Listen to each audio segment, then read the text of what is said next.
Look, I don't know a whole lot about volume profile. I'm not that good at analyzing liquidity, and my chart analysis is okay. But if there's one thing I'm good at, it's beating prop firms at their own game using my simple breakout method and optimized risk management. And that's exactly what we're going to be talking about today. In the last week, I've pulled over $10,000 in payouts from prop firms trading one model for less than 60 minutes a day. I managed to get these payouts for 5.2K from Fundindex Futures. I managed to get this one from TraderFi for about 1.2K.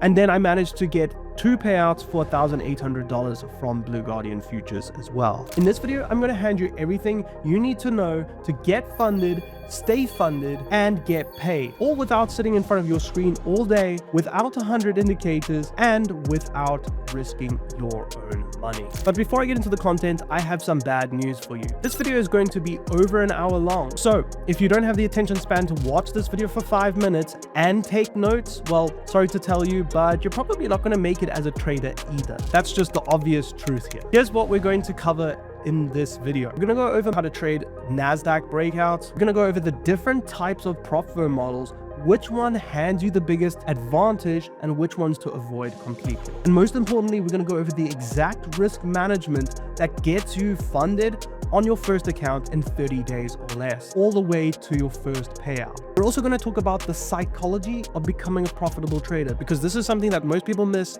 and trips them up a lot of the time. And by the end of this video, my promise to you is that you'll have a complete tested model, the risk plan to pass with it, and the firm to run it on.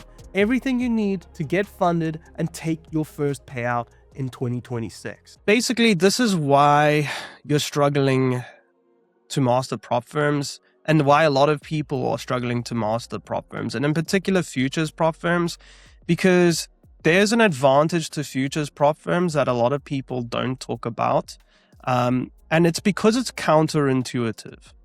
Now, a lot of people say to be profitable, you must trade conservatively, and that's not true when it comes to specifically futures prop firms. And it's because people are conservative that they are actually not profitable.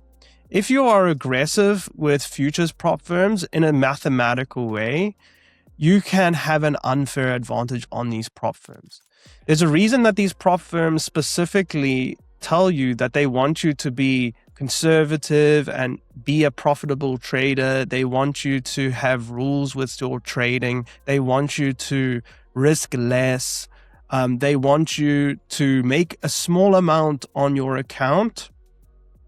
And then guess what? You can make small profit on one account and just scale by copy trading. That is incorrect. That is so wrong. And I'll show you exactly why in this video. Once you understand this concept, you'll never see prop firm trading the same way ever again. And this is specifically with futures prop firms, but it does apply to other CFD prop firms, etc. But with futures prop firms, there's even more of an edge mathematically, and I'll show you the maths in just a bit. But the biggest mistake that people make is that they think that they can make a small profit on one account, and if you're profitable on one account, well, then I can just scale it by copying to loads of different accounts. And then I'm just going to make that amount times by how many accounts I have. One thing they fail to notice is that prop firms have consistency rules and they have drawdown rules.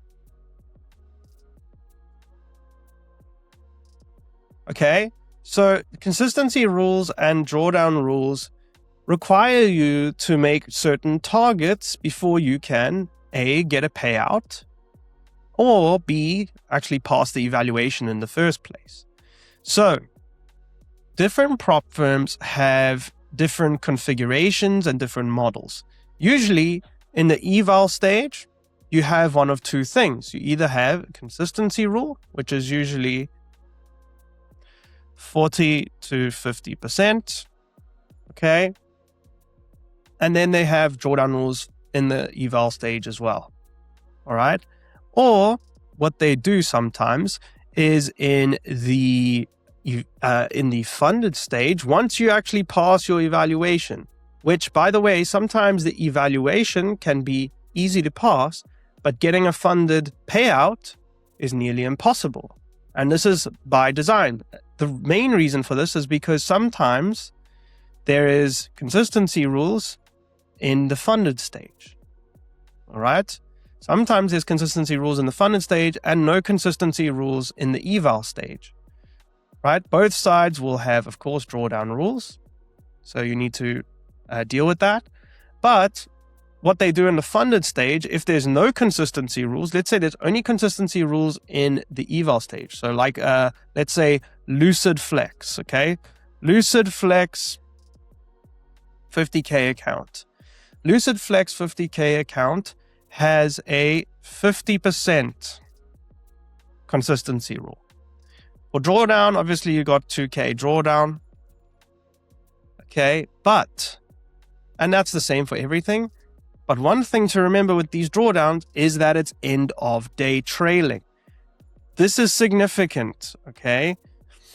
One thing you want to make sure is that the prop firm you're using obviously has end of day trailing, not intraday, because intraday trailing is literally a scam. You do not want to use intraday trailing. It gives you such a significant disadvantage that it makes it almost impossible to pass these evaluations with intraday trailing, unless you're trading news or something like this. But if it's got consistency rules and intraday trailing, you're screwed, okay? Long term, you're not going to be profitable passing those evaluations, unless you're doing it on news. But with consistency rules, you can't even do it on news. So with the Lucid Flex 50K, it's one of the most popular prop accounts at the moment. You've got a 50% consistency rule. You've got 2K end of day drawdown. To pass, you need to make 3K. Okay, that is your target. Now, to get there, because of the 50K consistency rule, you're going to need 2 days of 50K each, of $1,500 each. That is the fastest way to pass. So the minimum you're going to need to do is 2 trading days. These 2 trading days will consist of 1.5K each. That is the fastest you can pass this Lucid Flex 50K. Now, most people will say, well, I'm going to take it slow and I'm going to just risk $500 per trade, and I'm going to make $500 per trade, or even $500 to make $750. Cool. Well, and I'm only going to take 1 trade per day, because that's what a consistent trader does. That's what a responsible trader does. The problem with this, my friends, is hidden. It's hidden inside of this right here. See, let's say I'm that guy and I am a consistent and responsible trader. I am going to risk $500 to make $750 a day. And let's say on my first day, I'm starting at 0. Let's say on my first day, I make $750. Cool. I made $750. Well, guess what? Your drawdown was down here. You had 2K drawdown. Guess what? Your drawdown's not staying here. You don't have 2750 in drawdown anymore. You don't have 2750 in drawdown when tomorrow hits, because remember, you're only taking 1 trade a day because you are a consistent and responsible trader. Guess what? Your drawdown trails. So it's going to come up and trail where you're at. So you now have 2K again, because this, let's say this is midnight and your drawdown has now trailed. So you've got 2K here, and now you've got 2K here because you've now trailed your drawdown. Do you see how mathematically now the gap is the same as it was yesterday? You've almost made no progress. So if today you take a $500 loss, guess what? Your drawdown is still sitting right here. Then tomorrow, which is statistically, this is the next day, tomorrow, you take another $500 loss. Well, guess what? You're getting ever closer. Okay, so statistically, this trailing drawdown is absolutely screwing you mathematically. And it's designed to be that way because essentially the better you do, the more it follows you and the more you get punished. So you don't have enough space. The mathematics behind it is so mad because you don't have enough space to allow your edge to play out because you are taking longer to pass this evaluation. So what this boils down to, make a long story short, is that the longer you take to pass these evaluations, the lower your chances are, the lower your mathematical edge because of end of day trailing drawdown. So the solution here is to be the guy that passes as quickly as possible. How quickly can we pass an account with 50% consistency rate? Well, that is in 2 days. 2 days of $1,500 each. So you can do that in a couple of different ways. But one thing you want to understand, first of all, is that this way will work extremely well. If you're trading a 1-to-1 risk reward or a 1-to-1.5 risk reward, you would then take your $2,000 and then what you would do is risk 1-to-1.5. Okay, so in this trade that we took now, it would have been a break even because we would have waited for 1.5. Once we get to 1-to-1, I would have gone break even. Okay, which is exactly what we did on this trade, but we took profit out at 1-to-1 because that is the risk management we currently use. This, however, this is the optimal risk management because 1-to-1.5 means for this particular Lucid Flex evaluation, it would mean that you get to your $1,500 in the day, which means you can pass in 2 days, which means this end of day drawdown, you're not exposed to it as much. I hope this is making sense, guys. I hope this is you're landing. This is the most optimal way to pass your evaluation. Now, the reason people get absolutely screwed with these evaluations is very simple. They think that they can be profitable. Firstly, this is how they get screwed with passing. But when it comes to getting funded, understand that when you are funded, the drawdown eventually locks in at your start. So when you have a 50K and you take your first withdrawal, let's say at 53K, you take out 1K. Your drawdown then locks in at 50K. So you now only have 2K of withdrawal of drawdown, even though you started off with your floor being at 48K. Okay? So that's the first thing. So you want to, in effect, get funded as quickly, get to your payout target as quickly as possible. So in this case, with the Lucid Flex 50K, you can take out 50% of what you make. So if you make 54K, then you can take out the maximum payout, which is 2K. This is what you want to be shooting for as quickly as possible. So the best way to do this is looking for either a 1-to-2 risk reward ratio and risking the entire account, or a 1-to-4 risk reward ratio and risking half the account, $1,000. Now, hear me out, because you might say that's irresponsible. I only have one trade to do it here and 2 trades to do it here, and it's a 1-to-4. Well, the way you fix this and allow your edge to play out is through something called bankroll management, which is having enough accounts. You don't roll up to the casino with less accounts that are funded. You don't roll up to the casino with less chips. If you're a card counter and you have an edge on the casino and you don't show up with enough chips to play your hands, well, your edge isn't going to play out and you're going to walk away in the red. So that's essentially how this works, because there is a significant edge here, and I'll show you exactly why. But I'll show you first why people in this stage get completely screwed. Because it's very simple. Trading strategies have winning streaks and they have losing streaks. This is one truth, like death and taxes, that is always true. You'll never have a strategy that wins all the time.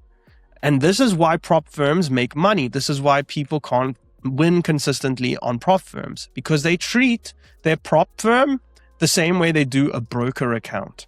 And you can't, because it has consistency rules, it has drawdown rules, it has end of day trailing. Your broker account has none of that. Now, the reason they do this is, and it comes back to, they want to make small profit on one account first, okay? And then they want to scale to loads of accounts and copy trade the same trades to loads of accounts. And that idea sounds ideal, right? You start off small, a proof of concept first. Start off small, and then you scale from there. The problem with this is that there are win streaks and there are lose streaks. So when you're doing your evaluation, let's say you have your win streak. You pass your eval. Oh my gosh, I finally passed my eval. It took me like 2 to 3 weeks to pass this eval and make profit. Cool. I had a really great 3 weeks. I had my win streak. What happens after win streaks? Can anybody tell me what happens after win streaks? Lose streaks. Okay.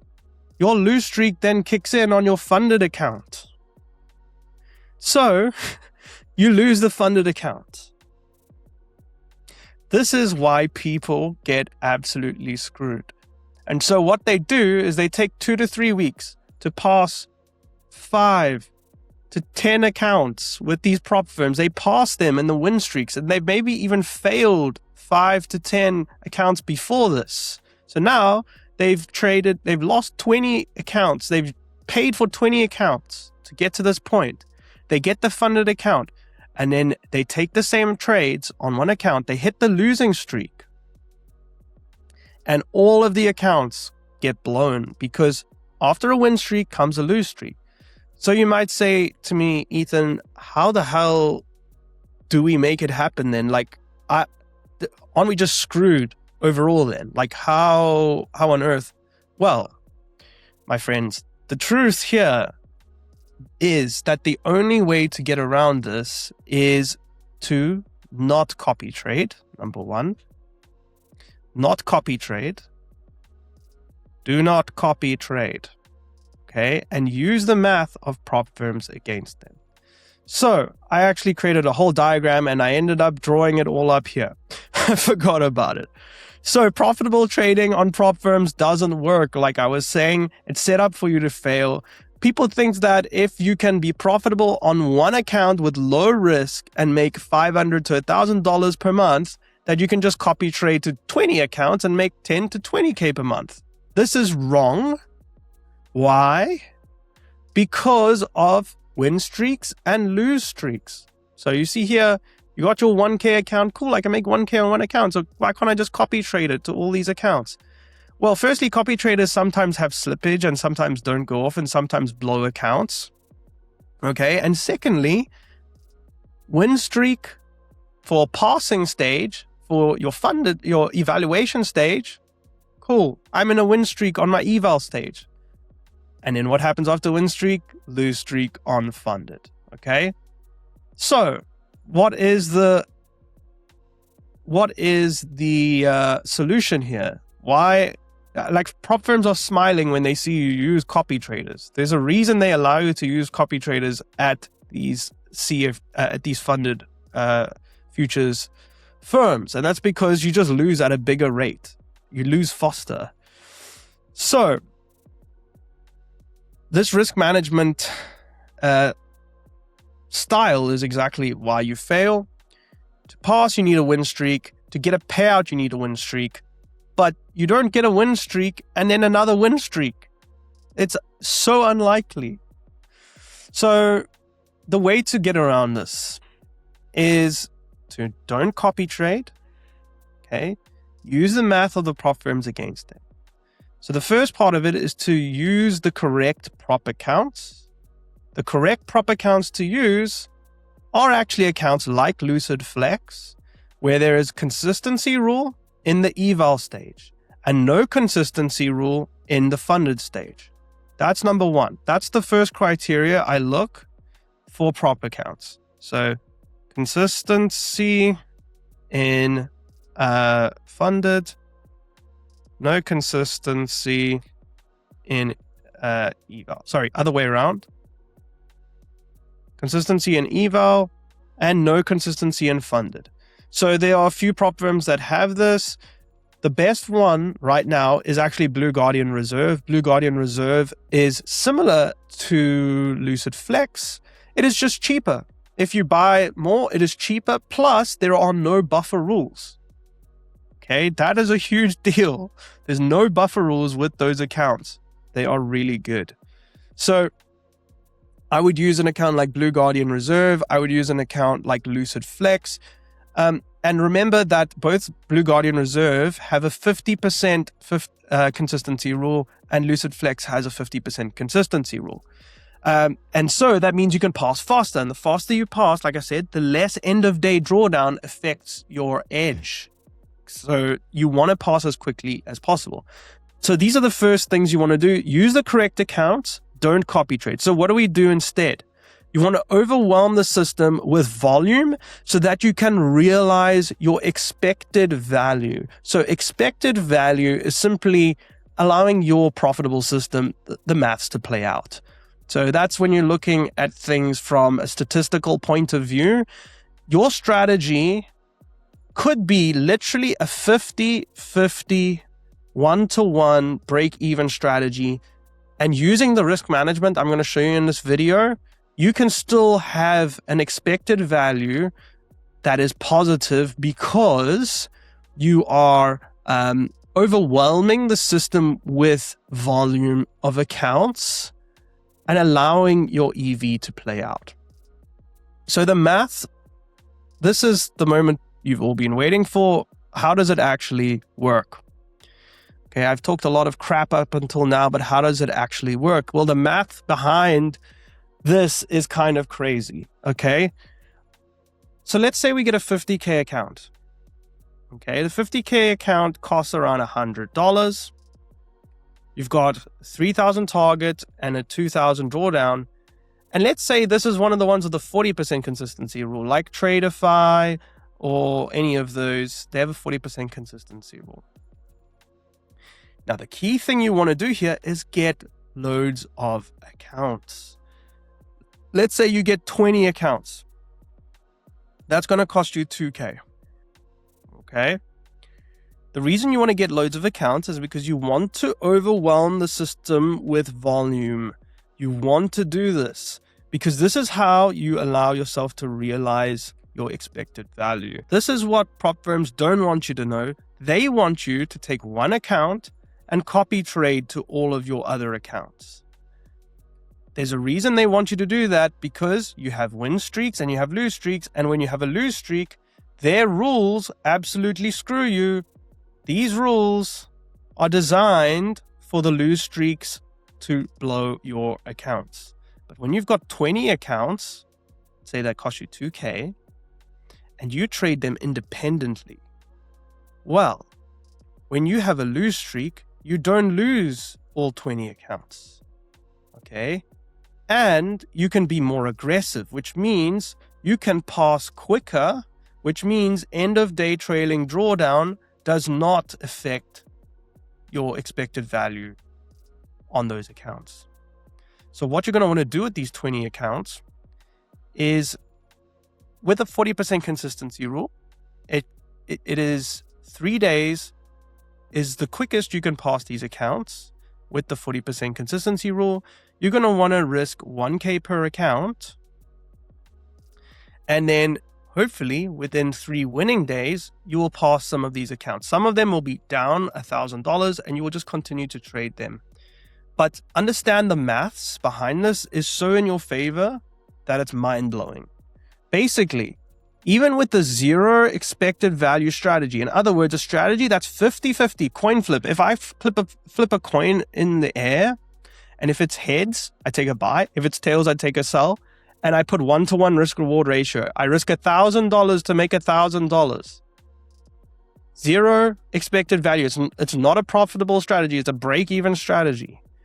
You will still, with this here, as long as you have enough accounts, you should still pass between 20 to 30% of these evaluations. Meaning, even if you suck, you really, really suck, you should pass around 5 to 7 accounts even. Between 5 and 6 accounts, right? And because you've got 20 accounts, your variance in this number will be less. So understand one thing, that if you flip a coin 5 times, or 6 times, it doesn't mean because it's a 50-50 chance, you're going to have 3 heads and 3 tails. It's not going to be 50-50 each time. But if you flip it 100 times, you're going to be closer to 50-50 because there is less variance with higher volume of numbers. This is just how the system works. So, there 5 of these 20 accounts pass, okay? That is on the conservative side. Then what you want to do is what I said up here again. You want to, on the funded account, get to your payout target as quickly as possible so you can withdraw the maximum payout that is available. So on like a Lucid Flex or a Blue Guardian Reserve, you're going to aim for $54,000. So you're going to risk 1K to make 4K. All right. You're going to have 2 chances at this. So what this means effectively, because it's 1K you're risking each time, you've got 5 accounts, means you've got 10 shots. A 1-to-4 risk reward ratio, if you suck at trading, is a 20% chance of hitting. Do you see where I'm going with this? So, with a 1-to-4 risk reward ratio and a 20% chance of hitting, with 10 chances, 2 accounts should be able to get to payout. Okay? That is a $4,000 payout on your first payout. Now, it doesn't stop there because you've got 4K profit that you've withdrawn. You invested 2K on these 20 accounts, which, by the way, you could invest way less. You can get them for like $70 to $80 when there are discounts. How do I get more payouts? Because remember, just because you've taken out 2K, you are now left with around 2K. So what do you do now? You get your second payout because you can still extract 1K from this account. This 1K can be extracted simply by doing the minimum trading days, which is $150 counting as a minimum trading day. You need to make $150 each day to count as a minimum trading day. There are 5 minimum trading days. So you're simply going to risk $150 to make $150. If that doesn't work out, if for whatever reason you lose, then you stop for the day and you come back tomorrow. You risk $150 to make $150. And I think you'll agree, risking a 1-to-1 like this, you have a 50% chance. And I think you'll also agree that if you've got 2K of drawdown left, you're going to have to lose this 10 times in a row, which is almost impossible. You're going to have to lose it more than 10 times in a row, which is almost impossible. So what will essentially happen is you will come back to break even with a 50, with 5 minimum trading days, and then you can withdraw another $1,000 from this account. So the grand total that you would have made from your $2,000 investment is going to be a grand total of $6,000. Okay, and this is on the conservative side. Can you see how mathematically this is insanely OP? This is with taking random trades with no strategy. This is a random coin flip trades that you're taking. Okay, and a lot of people are have figured this out to some degree. When I say a lot, there's a handful of people that I've come across that have figured this out. So you're essentially getting a 300% return on your 2K investment. Now, there's a few caveats to this risk management system, and that is that you need to start with an ample amount of accounts. 20 accounts is kind of the baseline because you're going to be getting only 5 accounts from this. And so at 5 accounts, there is some chance for variance. You could have only made 1 win. Again, it's very unlikely because you've got literally 10 shots to make 2 winners, which is coin flip. This is a coin flip. The strategies we trade are not coin flip. They are significant positive expected value. So you should be getting more than this. So this is just with random trades. Now, the strategies that we trade, first of all, inside of our coaching program, we teach you how to make sure that, how to make sure that if you get 20 evals, you can guarantee that around 5 of them will pass. Actually, more of them will pass. Basically, making sure that you get a certain amount of accounts each time. So we've got a method for that. That's only outside of our coaching program, but you can still use this method to get that. But there will be variances. We also have a method for this 1-to-4 risk-reward ratio, a specific strategy to get to the 1-to-4 risk-reward ratio strategy. You can use any 1-to-4 risk-reward ratio strategy. That's positive value for it. But I have a specific strategy that I use for this. It's called the VRT method. And that stands for volume reversion theory. Now, volume reversion theory is simply using the VWAP, and this is specifically just for the funded stage when we have a 1-to-4. Now, it's specifically using the VWAP and the standard deviations. So this here is the VWAP. This red line here is VWAP, and the green lines are standard deviations. And all we're doing is waiting for the open. We're waiting for price to break out in one direction and get far enough from the VWAP so that we can take the VWAP back with a 1-to-4 risk reward ratio all the way back to VWAP, okay, with 1-to-4. And all we're going to do each time is try to get back to VWAP.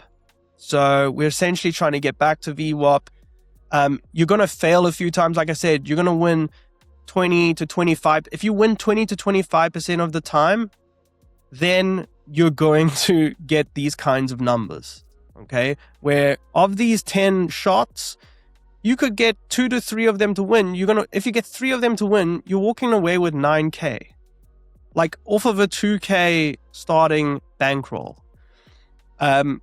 Inside of our coaching program, you'll also see that I've done simulations of this exact strategy, and I've done it with a 2K starting balance. I've done it with a 1K starting balance too. And I actually simulated taking a 1K starting balance, all with no hindsight trading with bar replay, all the way up to a 50K bankroll. So I turned 1K into 50K in about 4 months trading this particular risk management strategy. Along with this, we also use the breakouts along with this. So at the open, like the breakout we just took. We would simply take the breakout. If we get a 1 to 2, cool, we've got a 1 to 2, and then we take the reversion once we get to these outer bands. You take the reversion back for another 1 to 2. And now you've got your 1 to 4 and you've secured a payout for that day. That is how we fuse our breakout strategy with the VRT strategy. Okay, again, all of this is in detail inside of the new mentorship program that we've released. This is the nuts and bolts. I've already given you all the keys to the kingdom here with this particular video. Does that make sense to you guys? It's a lot of information. I hope it makes sense because it's super valuable. This right here, if prop firms start realizing that a lot of people understand this, they're going to start changing the rules. They're going to start like having to reformulate things, because the way it's set up right now, it's set up in an unfair way to where you can really make a crap ton of money. And this is exactly how I literally got 2 Blue Guardian payouts this week. I'll show you right now. I got 2 different Blue Guardian payouts this week. 2K, and then these small ones here. I literally got them this week from using this particular strategy. And you can take out payouts every single week, multiple times a week using this strategy, because you've got multiple accounts. And you can see, you can then plug this 9K back in, get 90 accounts, okay? 90 accounts. If you pass 30% of them, okay, just 30%, which again is roughly 50-50, 1-to-1, you're going to get roughly, like 25 accounts. Let's say this is less than 30%. You're going to get 25 accounts. Of the 25 accounts, you're going to have 50 shots at getting that 1 to 4. Because remember, you take 1K trade to make 1 to 4, and then another 1K remaining to make 1 to 4. That means you now have 50 shots. Of those 50 shots, you're only going to make 20%. So you're going to get 10 of those hit the 1 to 4. If you do the maths there, each one of those is now roughly 2K plus 1K. So 2K plus 1K is 3K. So you're going to make roughly 30K in payouts from this 9K accounts that you pumped in. Okay? That is the unfair math behind prop firms. And if they see this, they won't be happy with me, but it is what it is. I'm just taking advantage of this while I can, really. Usually a 20 account limit per prop firm, so I guess you are using multiple prop firms. So Holy Grail, with prop firms, you can purchase 10 to 15 accounts, but you can reset them an unlimited amount of time. I also would not just use one prop firm, because if for whatever reason a prop firm denies payout, then you are screwed. However, if you've got 10 accounts that get to pay out, like in this case, and you've split it across 5 firms and one doesn't pay you out, then only 2 of those payouts will get denied. So you'll only end up losing roughly 6K. So you're still going to make a ton of money. You're still going to make 25 or 24K, right? What do you use to get the VRT zones? I use the VWAP and the first and second standard deviation. So if you just use any VWAP, just enable the first and second standard deviation. And the entry on VWAP is simply a imbalance that inverts on the 1 minute time frame. So I traded on the 1 minute time frame. That is basically the VRT strategy. So I trade the VRT along with the breakouts that we always trade. So I will look for a 1 to 2 on breakout. If that works out, then I'm looking for a reversion of that move back to VWAP. And then for the rest of the day, if it's not reverting, I'm simply looking for more reversions until it reverts. It won't revert every single day. Some days it will trend, and that's fine because I've bankrolled enough accounts to make sure that when I get the reversion, I am making more than enough on those reversions. I've also created a system where I get funded these accounts in a very systematic way. But that being said, the manual way I've just literally laid out for you is still ridiculously profitable, to where if you can just trade a 50-50 coin flip strategy, you can get funded with more than enough accounts to get to these kinds of results. Are you not looking for a retest on Nasdaq? We already got the retest on Nasdaq. We traded this move right here. We broke out here, retested, came down, got 1-to-1, and then came back up. So we're out at break even. I'm not taking a second entry on that. So yeah, that's my systematic approach to prop firms in a nutshell. It is insanely overpowered. So I'm going to be talking about the times that we trade the strategy and also the pairs that we trade with these strategies, depending on the timings that you trade. Now, there are two different sessions that you can choose to trade, whether it be London or New York session. Okay, you can choose based on your lifestyle and your preference. There are different pairs that work in each one of these sessions.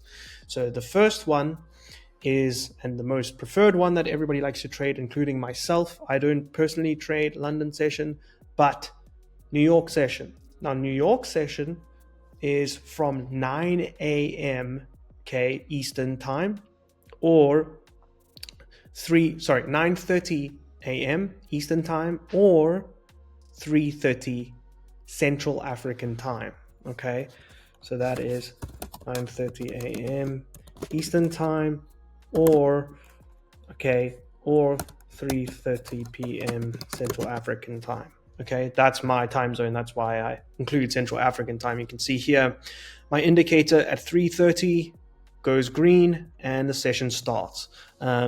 If you want to use that same indicator, it is just the trading sessions indicator. I have everything turned off except the third session. So here under style, only the third session is on, and I have it set from 9:30 to 11, which gives me this here. Now, the session generally ends an hour and a half, 2 hours max after session opens. So from roughly 3:30 CAT or 9:30 a.m. Eastern time, to 2 hours after that, which is why I have it till 11. That's the max that I'm going to be thinking about taking trades. So at 5:30 p.m. CAT, I'm done, I will not look at any other trades. I'm usually done way before then. I'm usually done within 45 minutes to an hour, but generally, if I'm stretching it, that's the furthest I will look at trades within New York session, Now, in New York session, we're going to be trading one of two pairs, and we favor one a lot. The first one and most important one that you will be trading mostly in New York session is NAS 100, Nasdaq. You can choose to trade Nasdaq as in CFDs. So with your crypto prop firms or with your normal Forex brokers or Forex prop firms, that's CFDs. You can trade Nasdaq. It's the same as trading futures. You can trade your normal E-mini futures as well with your futures prop firms or with your futures brokers as well using the strategy. The feeds are almost the same. So they're interchangeable. I personally trade both. I trade futures and I trade on normal CFD Forex prop firms with this particular strategy. And it works really, really well. Now, on the other side, those of you who want to trade London session that works best with your working day, we're going to be looking at 9 a.m. CAT. 9 a.m. CAT. So make sure that you then convert that to your time zone. 9 a.m. CAT. I believe that is 8 a.m. London time. I just correct me if I'm wrong, but I believe it is 8 a.m. London time. And I do not look at trades past 11 a.m. CAT. That's it. That's the time window. Now, what do we trade within that window? That is GBP JPY. So if you're going to only be able to trade Forex within the session with GBP JPY, it works extremely well with this pair. There's a lot of volatility in this particular time window, so it works extremely, extremely well. So stick to that pair when trading within London session at 9 a.m. CAT. So that is the pairs that we trade, as well as the time frames that the time windows that we trade or sessions that we trade. So let's get on to the next module here. All right, so let's have a look at the foundations of our New York breakout strategy, which, by the way, is primarily used on the New York session, but we also trade DAX in the London session. You'll also be able to trade that if you're part of our inner circle. You'll be able to trade that along with Ron in the mornings, unless things change. We've also got the IVB strategy in the mornings on London session, which you can trade as well. But this New York breakout strategy obviously is primarily for New York. And we're going to go over the basics of how it came about, why it exists. So it's not just a trade anything, anytime system. Okay. Every single rule in this particular strategy is built and tested inside of a specific set of conditions. So we've got the 5-minute chart. Okay. There's only a small list of instruments that actually work. This is not something that can apply to just any pair. Okay. And there are very specific windows of trading every single day. Now, we call that, in some cases, we call that the sandbox. You can also call it the range. Okay. Now, the setup is high probability and it's very repeatable. A lot of you might understand a lot about it already, but we're going to go over all of the general nuances and details around it. So anything that happens outside of it, okay, is just low probability and a gamble. Okay, unless we're trading the other strategies that we have as well. So edges are conditional, and the breakout retest entry is not just a good entry on its own. Okay, it's only good under these certain criteria. 5-minute chart. Okay, on these instruments in these sessions. Okay, so if you apply this knowledge outside of the sessions, if you apply it on different instruments, you're not going to have a good time. And if you want to apply it on different instruments, test it, because obviously we haven't tested all of the instruments. Perhaps if there's one that you prefer, test it out. See if there are other settings that you can find that work with that particular instrument. I doubt it will work just out the box because we spent a lot of time testing it on these specific instruments. All right, so the 3 pillars of the strategy is simply our decision time frame, which is the 5-minute chart, where we create zones. Okay, so there will be an upper zone and a lower zone. Price will have ranged, okay, before that. And simply we're waiting for price to break out of one of those ranges. So everything happens on the 5-minute chart, and 1-minute time frame means one consistent read of structure. Okay, we make all of the decisions on that one time frame. There's no need to go to other time frames. However, we do use one other time frame for the context, and that is the 4-hour chart, which is only used for an extra layer of direction. Okay, it's not necessarily a bias, but it's more having a look for any obstacles that might have occurred on higher time frames. So the 4-hour serves as a kind of guide for us to trade within. It's not a bias. It's more checking to see if there are obstacles in our way on higher time frames that we haven't accounted for. Okay, we'll go over that a bit more later on. Okay, so think of it like a background check, not a trading chart. So we're simply using it like a filter in a way, because what we found is that if you stick on just the 5-minute chart, you often miss stuff that's happened on higher time frames. Now, the primary instruments we trade is the Nasdaq, which is also NQ futures. So if you're trading Forex, it'll be NAS 100. And if you're trading futures, which is what we're going to focus on, it's going to be NQ and MMK. So the strategy was built and tested on NQ, and its volatility profile fits a 20 to 30 point stop model generally. However, recently in the wartime markets, we've been having larger stop losses. So you'll find that sometimes that what we've currently done is we've doubled this. Okay, so it is more around 60 to 65 max for stops at the moment on NQ. Then we have secondary instruments you can trade with this, and that is German 40 and to a lesser extent GBP JPY. We are favoring German 40 for it now, and that's specifically inside London session. Okay, and London session is generally, our time zone is either 9 a.m. or 10 a.m. depending on daylight savings. And Eastern Standard Time, it is at 2 a.m.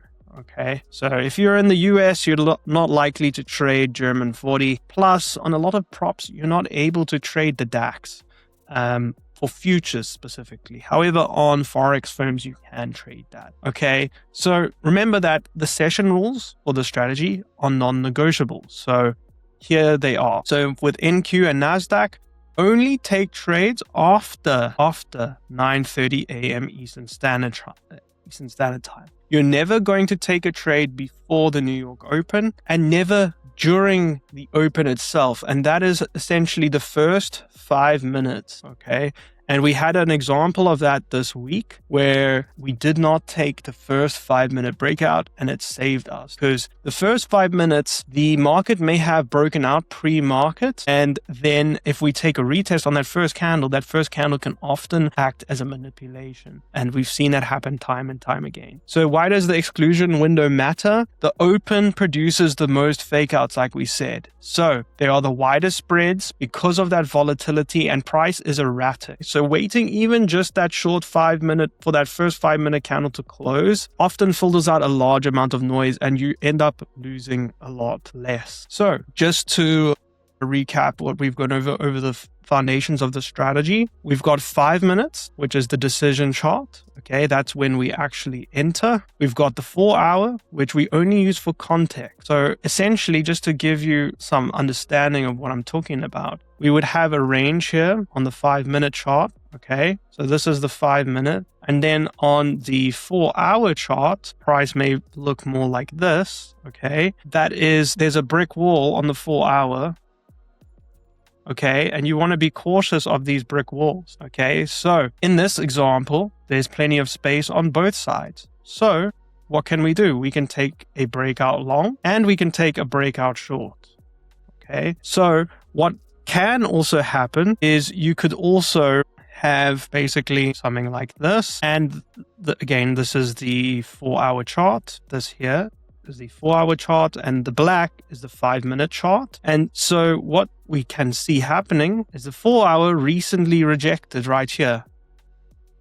Okay, 4 hour recently rejected right here. Okay, so what do we do in this example? Well, we can't really sell because there's no space to sell. All right, so you'll find that if you sell right into this wall, there's going to be a rejection and your stop loss is going to get hit.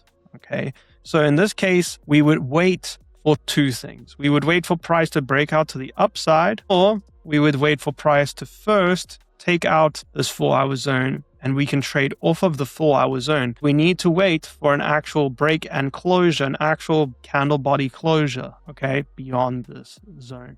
Again, this is just a very basic introduction. We're going to go over it much more in depth in this module, okay? So we trade Nasdaq primarily, and then secondarily, we trade the DAX in London session, GBP, JPY to a lesser extent, especially recent. The most important thing to remember is that you only trade this after the 9:30 Eastern Standard Time open, okay? After the New York Stock Exchange open. So here are some common mistakes. Once again, trade NQ before 9:30 Eastern Standard Time because the setup looks perfect. Don't do this, okay? You do not want to be hopping between instruments either, okay, in the same session instead of just picking one. Okay, so when you're trading the session with the strategy, you only want to trade Nasdaq, especially in New York. You don't want to be hunting entries on the 4 hour instead of using it for the context only either.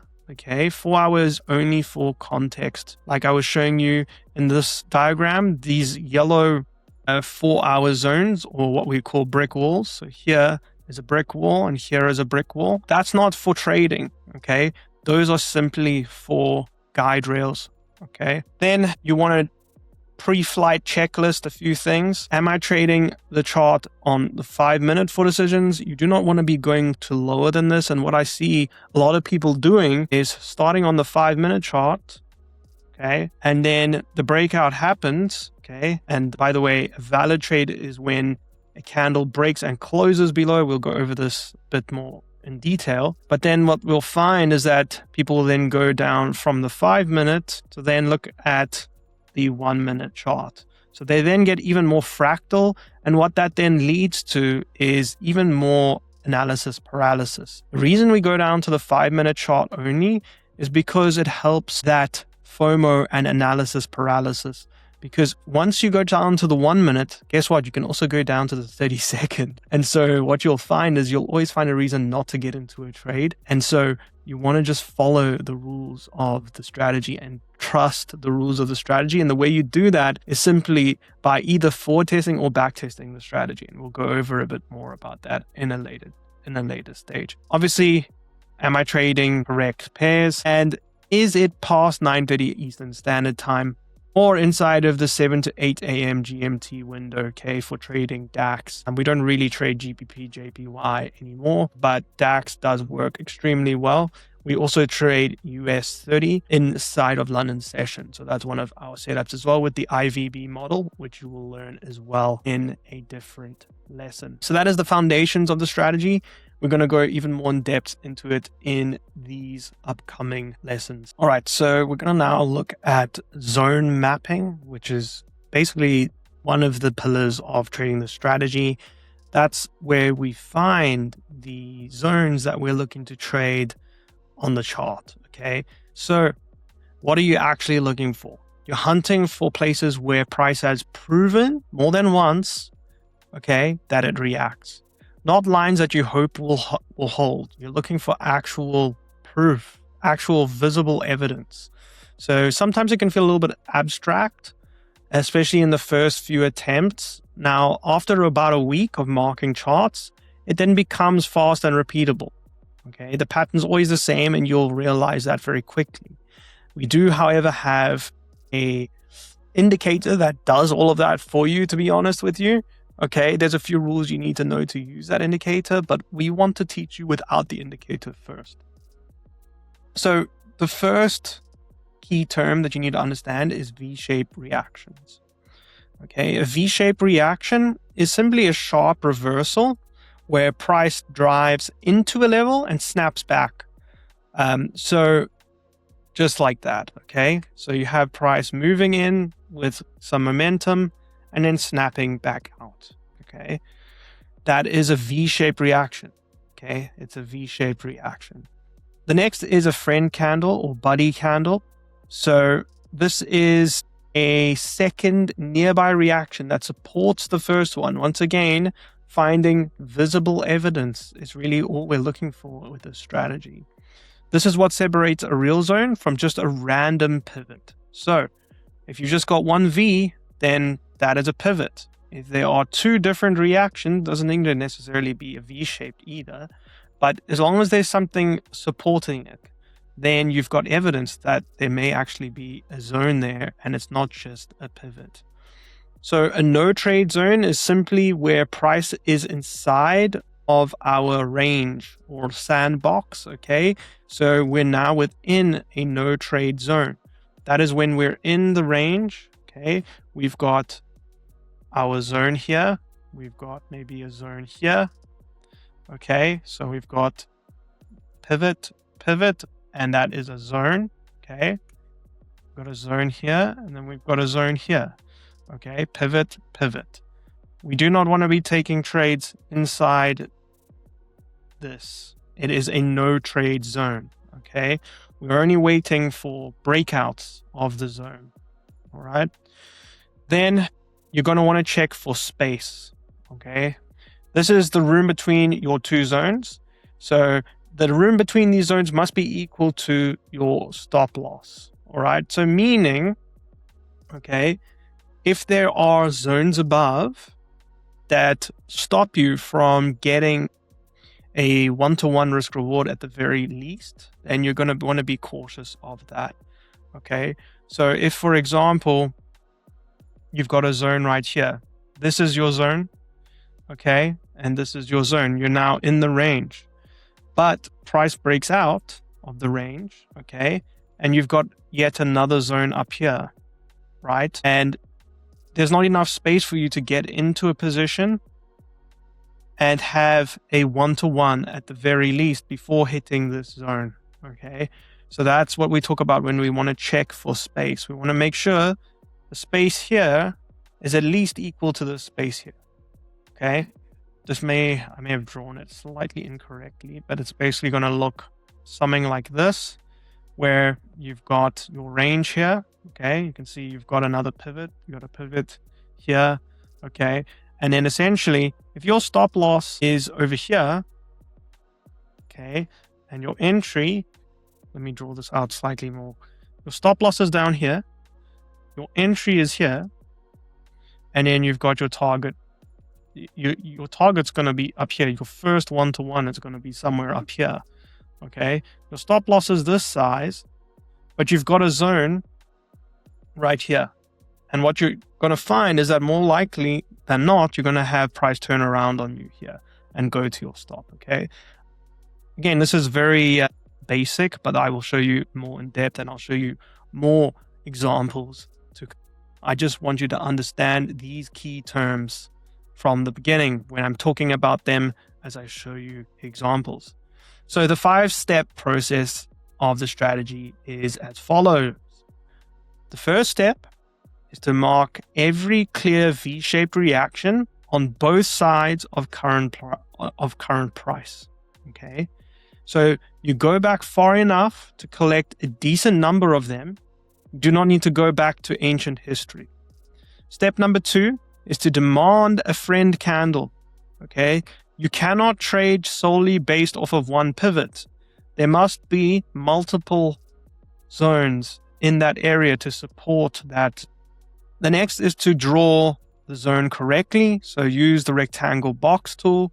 So essentially, when you draw a zone, you're going to draw your candle, okay? We draw the candle. You're going to draw the zone out like so, from the top of the wick to the body of the candle. Now, what you will find is that there may be other candles nearby that are slightly larger, like this. And in that case, you would simply adjust it to be like this. So from the body of this candle to the top of this wick, okay? And in some cases, you'll find that there are multiple, okay? So there'll be maybe, I don't know why I can't find the shapes. So you could have another candle here, slightly different trajectory here. And you have multiple candles like this.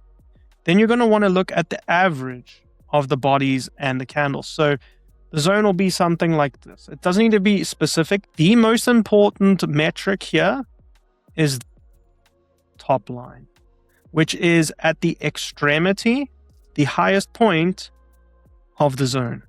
Okay, so you cannot have it on the body of this candle here. It must be at the extremity at the top of the zone.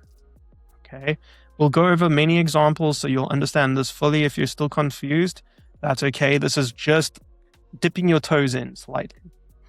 Then you want to measure the space between the two zones. You need enough room to reach at least 1-to-1. Okay, meaning right here is an example of a trade. Let's just go right into it. Basically, as you can see here, we've got multiple zones. So we've got one right here. We've got this up here, and we've got this over here.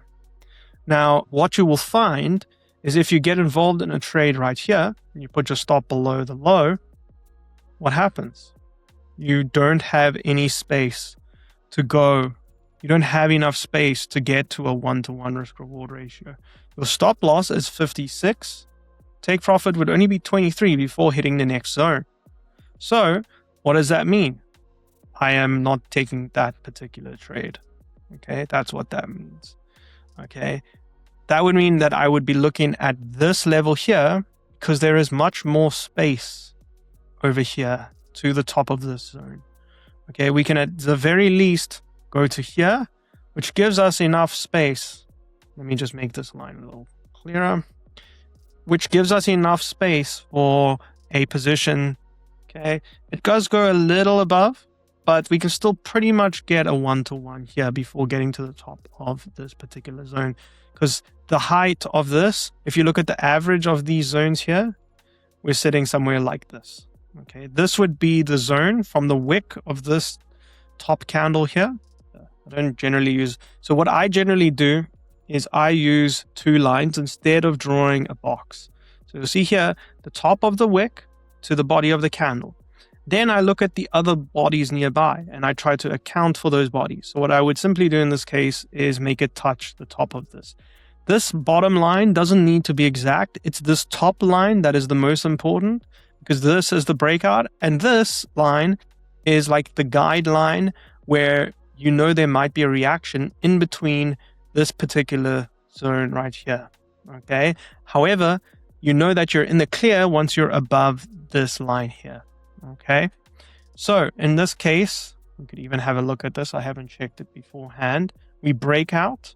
So this is the first step of the strategy. We'll go over this more in detail, but just to give you a quick example, price breaks and closes above, which is the first confluence that we're looking for. Price must break out of the zone. We currently have this here as the low of the zone, and this is the high of the zone. We broke out of the top of the zone. Then we're looking for price to retest. So we would then hop in once price retests this zone down here. We then retest the top of this zone. So you could have also taken this as a potential trade, by the way. Okay. The reason I wouldn't is another confluence we talk about in later modules, but there is an imbalance there. So there was a potential position here which would have worked out, but it is lower probability than going for this down here. Okay. Let's see if this one works out. We tap in and there you go. We get a 1-to-1. Do we get a 1-to-2? Let's have a look. See, we get very close to a 1-to-2. We would have been break even at this point. Once again, the 2 different targets that we look at for the strategy is we look for a 1-to-1 at the 50%, and then we look for a 1-to-2 at the full take profit. What you would do in this case is send in 1 trade long, looking at the 1-to-1 line, okay, which would be midway through. And then you would send in another trade long looking for the full target at 1-to-2. Once again, if this is still confusing you, we're going to go over plenty of examples. You're going to understand this in detail. This is one of the most detailed courses you will have done on trading any strategy. By the end of this, you'll be dreaming about ranges, breakouts, and New York session. Trust me, it's taken us hours and hours to make this course. We want to be as thorough as possible. So again, there were 2 setups here, one here, which would have gotten 1-to-1, and another down here, which also would have gotten a 1-to-1, almost 1-to-2 risk reward. Okay. So this is what we're talking about when we're talking about having enough space between the zones. You can see here, there's enough space here as compared to the stop loss in order to get at least 1-to-1 risk reward. Okay. Then the other thing that we look at as well, just really quickly, and what happened in this trade example, is we overextended quite a bit before we came back to retest. Okay. And what you sometimes find is that it continues to stop loss because of the momentum generated once we overextend. And so in this case, this would have been a trade that I take solely on evaluations because we were overextended in nature. Okay. So I would have not taken this trade on a funded account because we were overextended on this particular trade. Okay. We'll go over which trades to take on which accounts in a bit later modules in this course. Okay. Let's continue with this lesson here. Okay. So once again, what I was talking about earlier is the wick of the zone goes to the top here. Okay, so your wick would be here and the zone sits at the top of the body. So your wick would be here. Okay, the wick is at the top and the body is where you draw the second part of the zone. Remember, the top part of this is the most important part because this is where your breakout is validated. So what we're looking for on the breakout is for a candle to break and close above this line at the top. And this line at the bottom is simply an indication of where where price could move to and start to react. Okay. Similarly, if it's a bearish zone, you would have the lower line on the body and the low of that zone on the wick. Now we would be waiting for price to break and close below for a valid setup. Okay. It would need to close below, not wick out. Okay. So we're not trading as soon as it breaks. We're only trading once the candle closes below. Okay. That's one of the most important parts of this. Once again, if this is feeling confusing, all the pieces will fall together very shortly. We just want you to understand the foundations first. So the space between is one of the big things that people skip. So if your stop is 25 points, you need at least 25 points of clear room to the next zone. So your stop loss, okay, your stop loss, say this is your stop loss here, must be equal to your first take profit. So take profit 1, okay, if this here is 25 points on Nasdaq and this is 25 points, you're good to go. Okay. Meaning if there is a zone above, like so, this is your zone, and you've got this here, and you've only got 20 points to that next zone, then it's a no-go. Okay. So this is 20 points. Okay. And your stop loss is 25 points. Then the setup is invalid. Okay. I hope that makes sense. We will go over plenty of examples where you can see this in plain sight. Another thing as well that we will go over is we will go over the 5 confluence system. So the 5 confluences, very briefly, just so you understand, is it overextended? Like we just saw in that example, it actually did overextend here. So price pushed up, already hit our profit target before coming back to tag us in. And so that would have been one confluence against our setup. The 4-hour brick walls. Okay. We look at the SMA. We then also have a look at the S&P 500 and see if it's correlated. We then also look if there's an imbalance, which is exactly what I was talking about over here. There was actually an imbalance here. Okay. So the imbalance was right here. If you guys know what a fair value gap is, it's the same as an imbalance. However, this particular imbalance would have only applied if we got into a position up here, because the imbalance is below the stop loss. But with this position here, the imbalance was covered. So basically for that particular setup, the imbalance rule was fine. S&P 500, I couldn't really check, but let's assume it was fine. It was overextended, so that was against us. 4-hour zones was fine, and the SMA was trending. So we had 4 out of 5 confluences. So it was not an A+ setup. Okay, remember we were talking about that in previous lessons. This is how you will be able to rate your setups.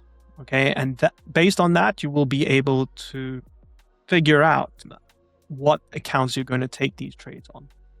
Then here are some common mistakes to avoid and zone validity to check before getting into trades. I'll skip over that for now, but it is good for you to go over these notes. They will be downloadable at the end of this video.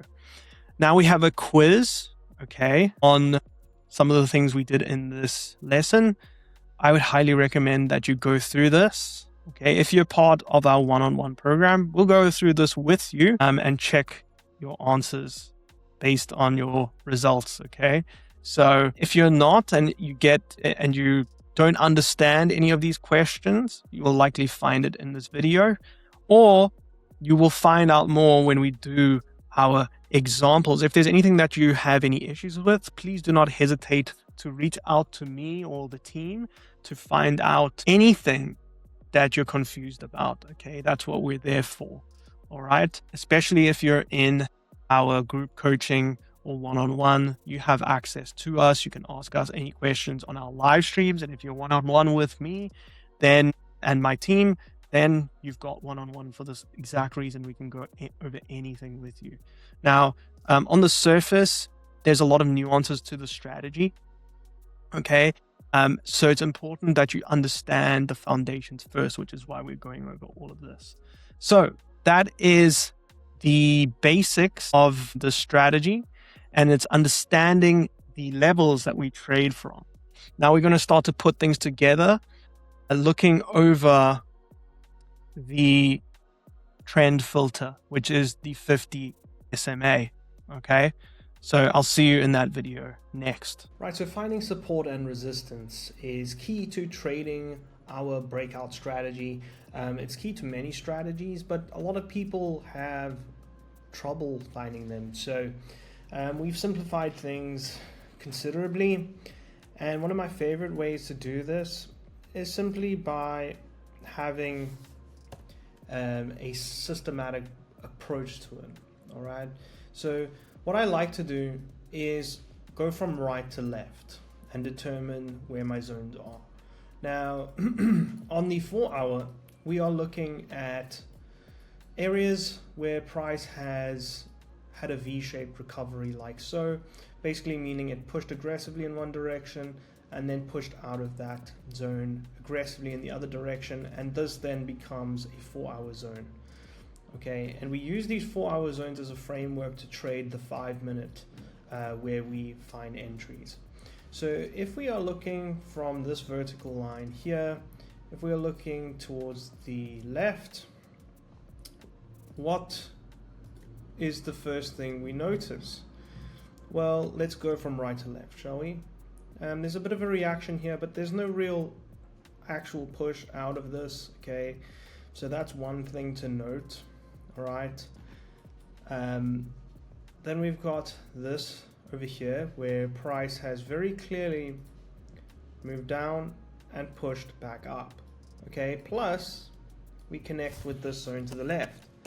So how do we draw on this 4 hour support and resistance zone? Well, I like to draw from the wick to the body and then pull across. Okay, now as we pull across, what do we get? We get other areas where it's reacting. We can see an area here, some reactions here. Okay, and so that for me starts to then add extra weight. So let's quickly have a look. We've got an area here where there's a significant reaction. Okay, we've got areas here, here. This goes a bit past it, but there's definitely areas here as well. There's also a wick here as well. Okay, so what we want to do now is kind of find the average of these points that are touching it. So what I like to do is extend this to include as much of it as we can. So here we're already including this. We're including this a bit more. And then we can also extend it a little bit higher up just to include this wick here as well. Then we've got a pretty solid 4 hour zone here, and we can just extend it to the right so that in future we can see where we're at. Now what I like to do as well is start again from right to left. Now what I want to do is find another zone, all right, that is on top of where price is at. So obviously price is over here currently, right? Now we want to sandwich price with two 4 hour zones. So we look to the left some more, and only above we've got this here and we've got this here. Both areas at which price did significant V-shaped recoveries from, all right? So what we're going to do again is pick the highest point of these V-shaped recoveries and draw a zone from the candle to the body, from the wick of the candle to the body of the candle, right? Just like so, and pull to the left. Now right away we've got a wick here that reacted. we continue left, we can see this just missed as well. Okay, there's nothing more to the left here in the immediate space, but we've got multiple touches here. So if we just drag it a little bit more to include this wick here, it also includes this wick here, we've got a touch here. So let's just highlight that real quick. So we've got somewhere here, we've got somewhere here, we've got somewhere here, and obviously this is the original area with areas to the right as well that seem to be touching it, which by the way we can also include. So if we pull this a little bit down, you can see it includes that as well. Okay, and so for me, we've got a nice little support and resistance sandwich here, because we've got this at the bottom and we got this at the top. All right, now let's see, is there anywhere else that we can see where there's significant reactions? Anywhere between here, okay, on the 4 hour.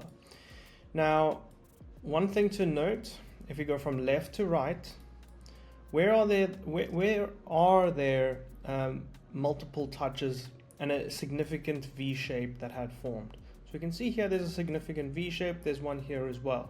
They're kind of very close to each other as well. Then if we look left, price reacts here, price reacts here, price reacts here, price reacts here, here. This one goes a bit further past, and we've got a reaction here. So we could also say that this is potentially also a zone to look at. And so the first from the right that we notice is this right here.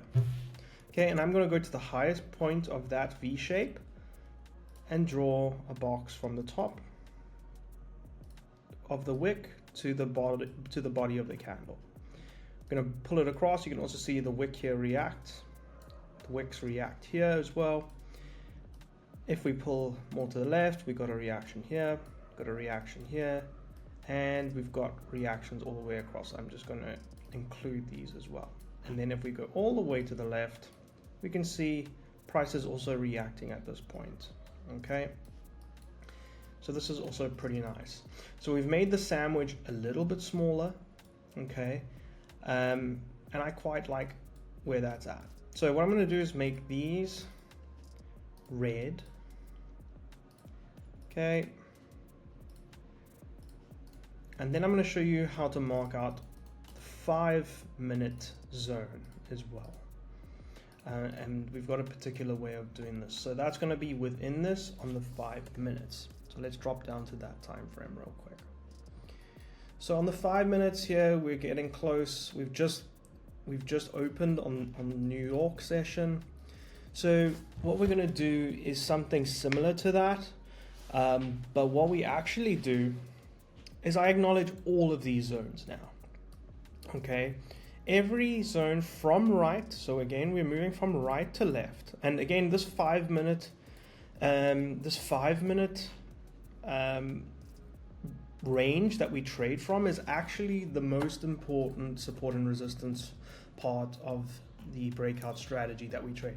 If you want to learn the breakout strategy, there will be a link in the description down below where you can learn it for free, by the way, if you don't know what I'm talking about. If you've been following me here on this channel, you'll have seen a video where I explain it. So what we do, again, we're looking for areas in price where we've had significant reactions, you know, like this, and like this, all right? And what we're going to do is we're going to mark up every single reaction, like so, right, where price has shown a significant reversal or reaction from. Right, and then we're going to do something quite significant, which has really helped me and a lot of the students that trade this get very, very consistent at marking up zones. And then we can decide the range for where our entry is going to come from with this range trading strategy. All right, so right off the bat, if we're going from right to left, we can see immediately that there is a significant reaction right here. And so we're going to mark that up from the highest point of that V shape, right? Highest point. Then let's look a little to the left again. I'm going to look below this. So if we go left, there's an area here. Okay, there's no point in marking up a lot of this stuff.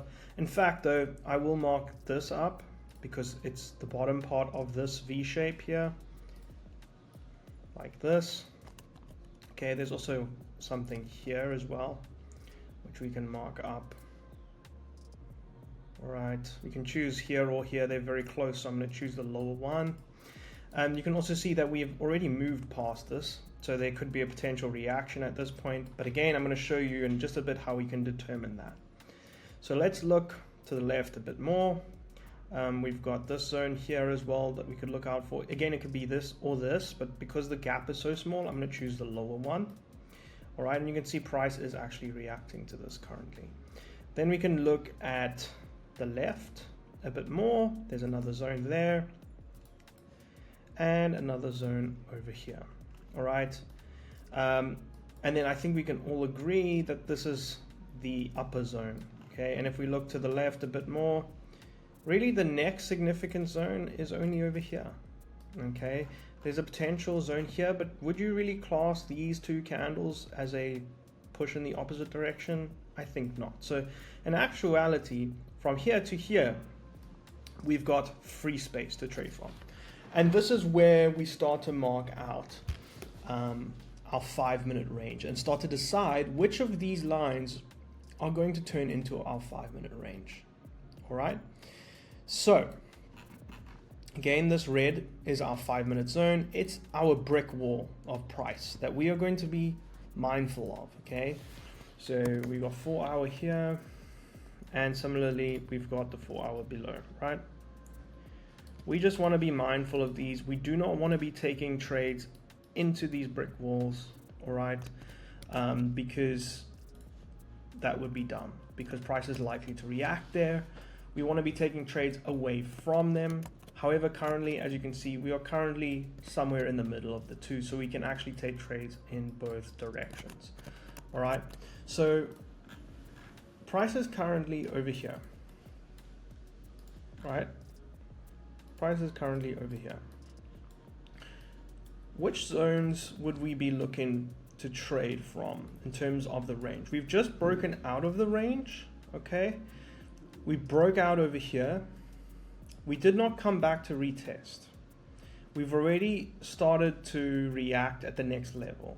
And so for me, immediately, I'm looking at this as a potential zone, as my potential lower zone of my range.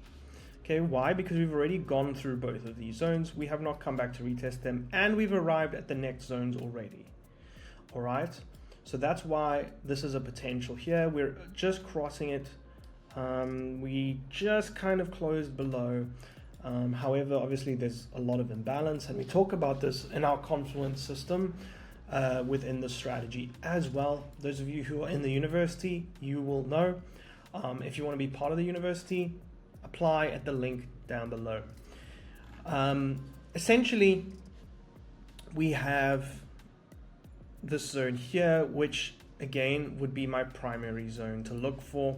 Why? Well, there's one thing we can do to verify this. We want to see how much room there is to trade from. So from here to here, we've actually only got 16 pips, which if we're using a 25 pip stop loss, okay, 25 pips, let me make it a sell just so that you guys are more clear. So if we are getting into a trade here with a 25 pip stop loss and a 50 pip take profit, we can't even get to the break even point before getting to the next zone. Okay, we want to make sure that we can get at least 25 points, and 16 is not enough. So in actuality, you know, I was talking about this could be a good zone. This is not a good zone for us because there's not enough space. We want to make sure there is enough space. Let's have a look at the next zone. Okay, here we've got just about enough. Okay, just about enough. All right, and so we're literally 1 pip short, and I can deal with that. And so this would be the ideal zone for me to get involved in a sell position. And so that would be the bottom of my range based on where price currently is. And I draw that once again from the tip of the wick to the body. And I'll draw that across, and I'm going to make this blue. All right. If we draw this to the left, we can see once again some more reactions. If we go even further left, more reactions here and more reactions here. So that again confirms to me that this is a pretty good zone to trade from. We've got almost 25 pips, which is enough for us to go break even. Now, in terms of the top zone, and like I said already, we've already passed this zone and determined that there's not enough room to get involved in positions like that. Plus, we've already gotten to the next zone. This zone, we've determined there is not enough space for us to get involved in. So I'm going to get rid of that as well. So this is our lower zone now, and that's how I determine my 5-minute lower range. This here is the only other valid 5-minute range, because there's nothing in between this from right to left, okay? And so for me, this will be my 5-minute range. If we pull this left, we'll see, well, there's a significant reversal here and also some reaction here. If we go even further left, we can see prices reacting from here even more. All right, so we've got this as our 5 minutes, okay, 5-minute range to trade with. So we're essentially looking for price to break, close, retest, and then go to our take profit, and our stop loss will be just below. Similarly, for the lower case, if we're going short, which is what it looks like price is currently doing, we would look for price to break, close here below, then go short. Okay, also to be mindful in this particular example, we would not be wanting price to reach this zone before tagging us into a trade. If we do, we would be a bit more cautious, and that would go against our overall confidence for the setup, which we have the 5 Confluence system for, which if you guys want me to make a video, let me know in the comments down below. Those of you in the university, you know exactly what I'm talking about, right? And I did mention this in one of my previous videos as well, if you guys have been paying attention, so make sure that you watch those. So basically you can see price plays around a little more and then just melts, right? And so in this instance, we don't actually get a chance to enter into a trade, but you can see that we would have been safe regardless, right? Price chose a direction, and this is essentially how I mark up my 5-minute zones, and then we've got the 4-hour zones. And this is the systematic approach that I use. Again, we've had a lot of successful trades in the last week. And so if you want to join the community where we do all of this analysis live, you can click the link in the description down below, and you'll get free access to our Discord where there are like-minded traders, and we live stream every single day showing our analysis and our zones for you to trade with. Right, so now we're going to talk about how to use the 4-hour to get the direction right when you're trading on the lower time frame than the 5-minute. We've already spoken about how to get your 4-hour support and resistance zones. Okay, now we're going to talk about how to actually frame up trades on the 5-minute and frame up ranges, and how we're going to use this to then take trades that are highly probable and stay in the safe zone when trading. Now, one thing I want to first show you guys is the idea of, okay, when we've got a support and resistance zone, okay, like so, this is our 4-hour support and resistance zone. We are going to want to be trading within these zones, okay, within the zone. So literally like this.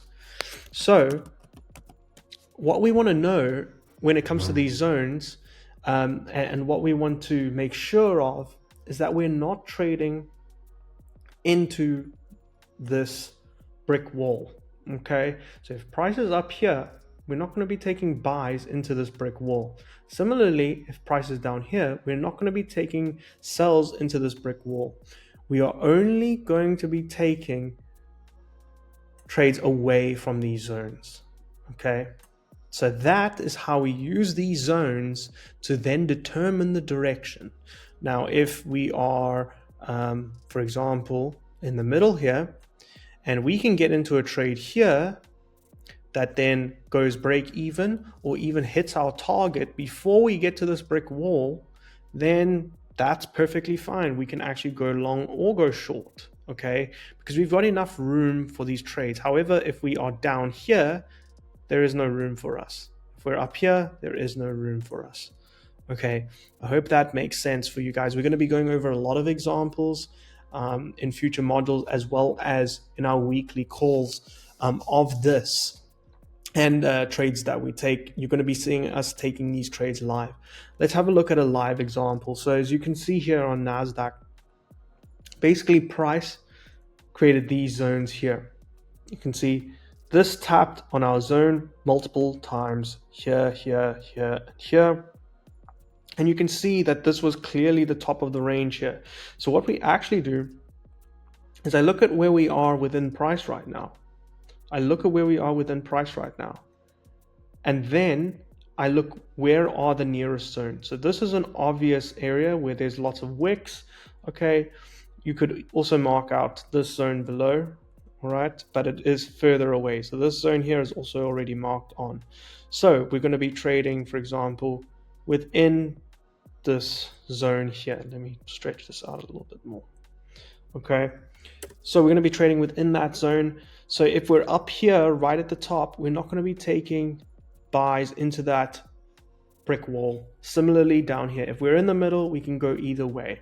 Okay, we're also going to take note of swing structure. So you can see we have swing low, swing high here. This would technically be the swing high, swing low.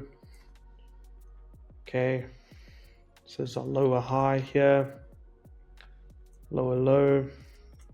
Okay, and so price then came up here and took the liquidity, but you can see that we are trading down, but we can trade against that. Okay, that's just an extra confluence for us, like I keep saying.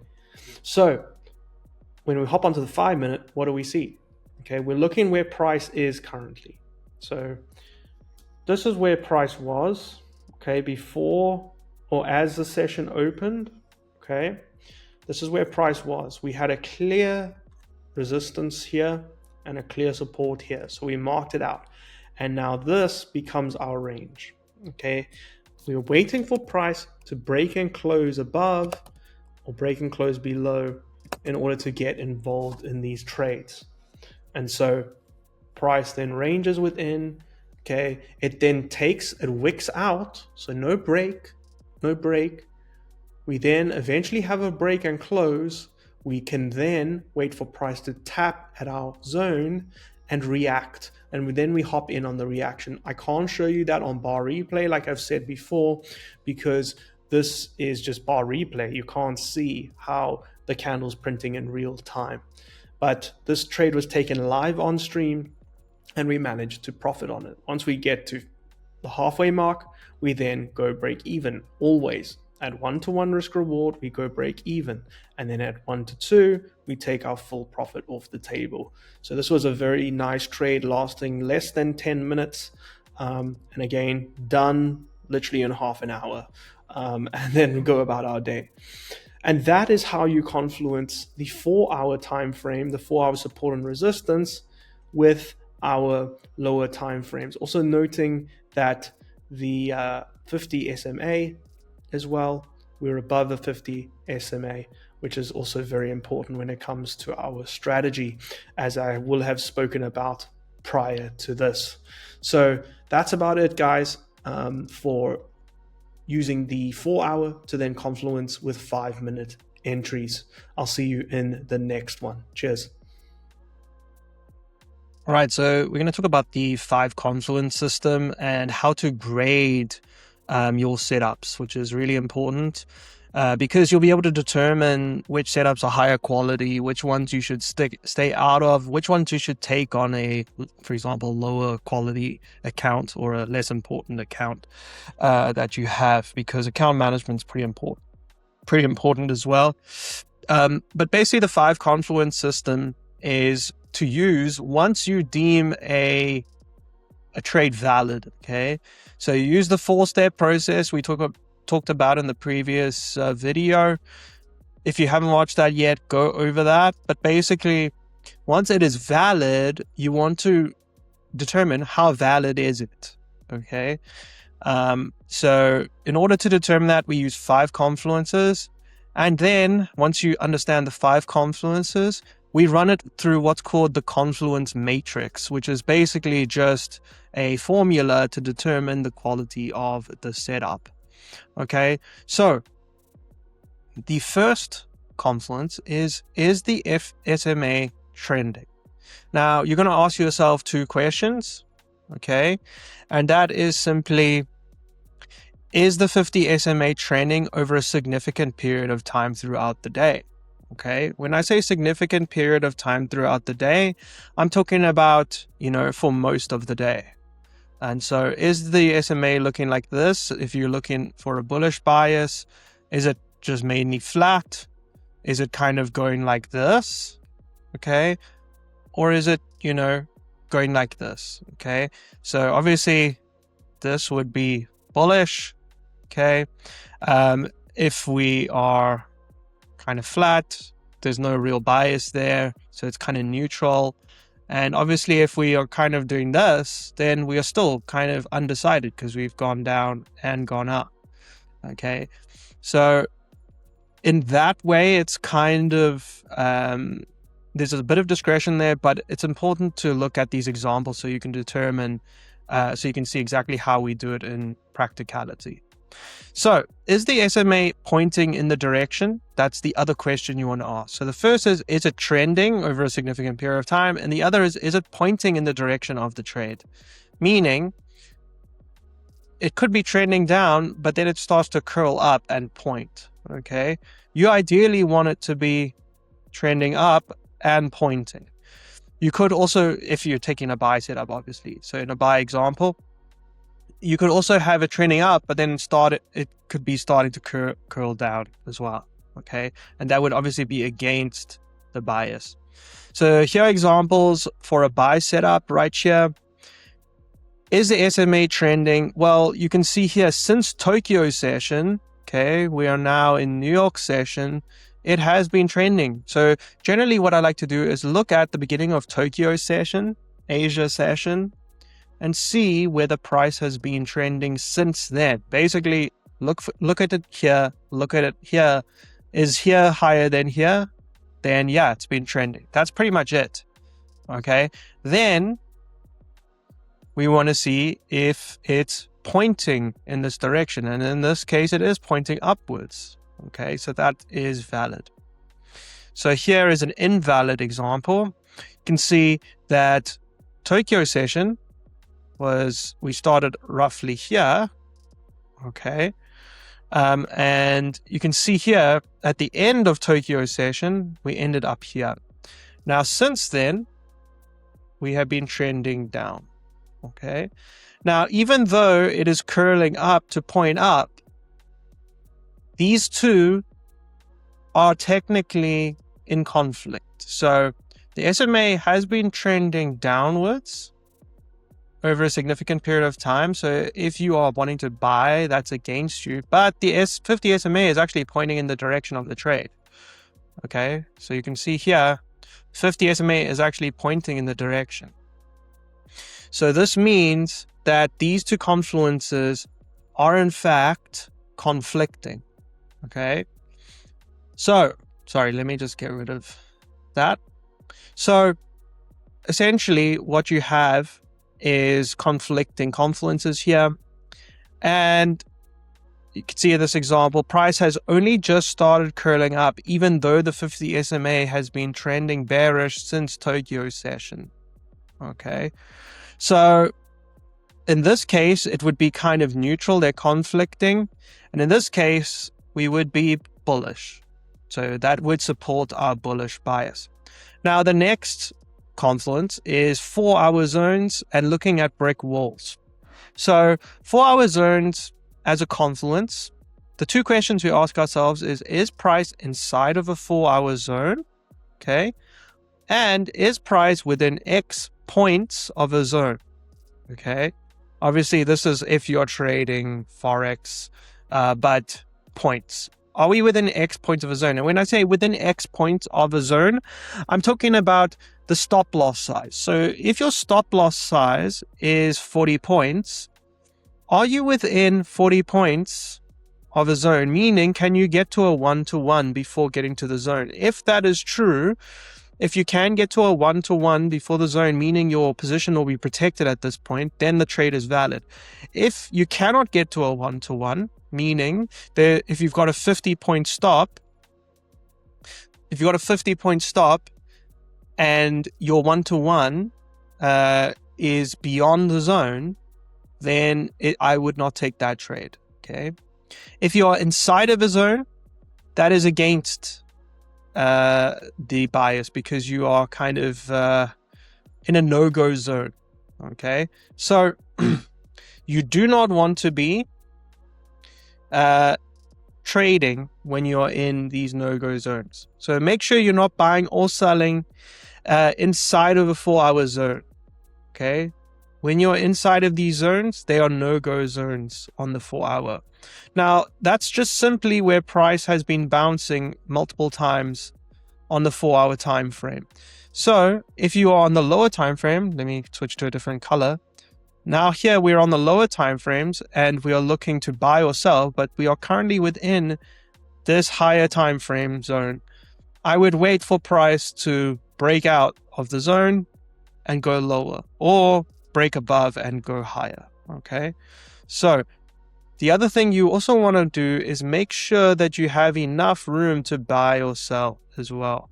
So this is what it comes down to: is price within X points of a zone? Okay, so what you want to do instead is wait for price to break out of these 4-hour zones. So like here, you would want to wait for price to break out or break out, okay, before looking at positions. Then if you, in this example, if you are up here, okay, your stop loss is down here, and that's 50 points, okay? And you are looking at a potential buy, but there's only like 20 points before we get to the zone.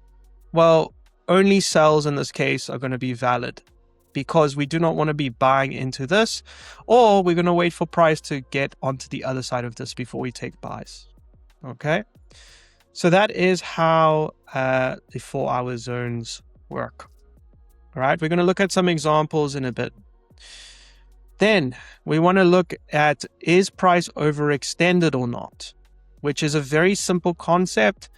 Basically what it means, if this here is your stop loss, and this here is your take profit at a 1-to-2, okay? If price breaks out of your zone, so your zone would be right here. Let me make it a little bit easier for you to see. Zone is right here. You break out of the zone and price pushes up all the way to take profit before coming back down to retest. Now, that would be an example of price being overextended. Now, what I would class as price being overextended, if you look here at the halfway mark between you and your take profit, so roughly 1-to-1. If price pushes past this, you are technically overextended, okay, in my books. Now, that doesn't mean that the trade is not valid anymore. It just means it's less valid. You're slightly more overextended. And especially if you are within this part here, which is roughly the 1-to-1.5 risk reward. So when I say that, I'm talking about if your stop loss here is 50, this would be 50. Okay, so if there is 50 points here, and it pushes up before it gets to, if it pushes up 50 before retesting, I would class that as a little bit overextended. If it is above 75, that's really overextended. Okay, so I'm talking about if it goes above 1 to 1.5, which, by the way, you can simply use your profit and loss tool. So to determine this, so if you put this on your chart, you've got 50, 50-point stop loss. This would be 1-to-1. So what it would look like is if price pushes up here, okay, and goes slightly above, we would technically be overextended, because what tends to happen is price comes back down, but since it's already gone up quite a bit, when it comes back down, it has the potential to pick up momentum, and that momentum can continue and go right through your stop loss. So that's why we avoid these kinds of trades. And so I would also be cautious of 1 to 1.5. You can see 1.5 risk reward. If it goes beyond that, I would class it as quite overextended. If it's above 50, I would say above 1 to 1, I would say it is classed as just overextended. Technically it is overextended. Above 1 to 1.5, it's quite overextended.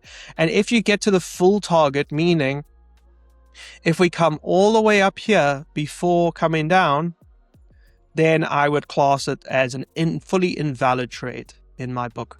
Okay, so that is overextensions. Okay, and we ask ourselves, has price reached the take profit before tagging us in? That would mean the trade is fully invalid, not just slightly less high probability. I would class this as fully invalid in most cases. Okay, there's sometimes I use discretion in these cases. For example, if price pushes up aggressively, but then very correctively returns out and takes quite a while, by the way, to return, then I'll consider it slightly differently. Okay. So has price reached the profit target before tagging us into a trade? Here's the example. Price pushed up aggressively, didn't come to tag us in. Remember, what we're trying to do here is we're trying to catch momentum while it is accumulating. We do not want to catch it once the momentum has died down and it's changed direction and going in a different direction. Okay. So this will put us at risk due to price being due to there being too much momentum when approaching our entry point. It's also known as catching a falling knife. Okay, we've spoken about this already. You can see here. Okay, it came up, it got exhausted, and then momentum picked up coming down. Okay, it's like a roller coaster. You go all the way up the roller coaster and it loses momentum, and then suddenly it just goes straight down. Okay, so the trade is invalidated if price pushes to 150% of the profit target. I told you earlier, once it gets to 100% of profit target, meaning if price gets to 1 to 2 risk reward, so currently that's 0.5, if price gets all the way up to our full target, which is 1 to 2, then I would consider not taking that trade anymore. And then if price gets to 150, which is roughly here, okay, 2.5 risk reward, then I would 100% not take this trade. Okay, so just remember that. If you have any questions, reach out to us. All right. So you can see our price is at 75 points before tagging us, which is 150% of the 50-point take profit. Okay. So just bear in mind, of the 25-point take profit, this is incorrect. Okay. You can see here, 25 points. We ended up getting to 75. Okay. Which is 150%. Okay. So that is overextension in price. Now, the next thing we're looking at is the S&P 500 correlated. And this is quite simple. Is S&P pushing aggressively to the downside if you are in a sell example? Okay. So, sorry, if you're buying in a buy example, long trade, we do not want to see S&P 500 pushing to the downside aggressively. Okay. The other thing you do not want to see is S&P 500 reacting to a 4-hour support zone. Okay, so it could be close and starting to react like here. Okay, that is also going to mark against us. Then we also want to look at S&P 500 reacting to a 5-minute key zone. So you can see here it's busy reacting. And if we're trying to take a trade, taking a breakout on Nasdaq, Well, there's a good chance that we're also going to be pushing down real soon. Okay, so that is the S&P 500 correlation. Quite simple, just something to check before you hop into a trade. Then this is really important.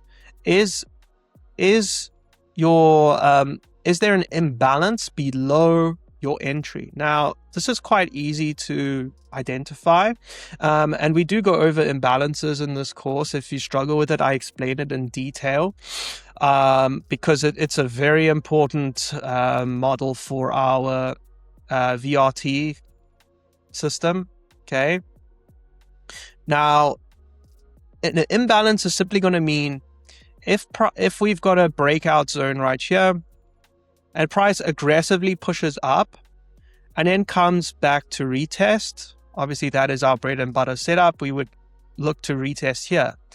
But if there is an imbalance below, what could happen is our stop loss placed over here could be hunted essentially, because price tends to gravitate towards these imbalances. Okay, and what that would look like with real actual candles is if we had a breakout here, let me use this. If we had this as our zone, okay, and then we had price breakout, okay, let me try to draw this out for you. We had price breakout, let me draw this out up here for you. So we basically had price do this.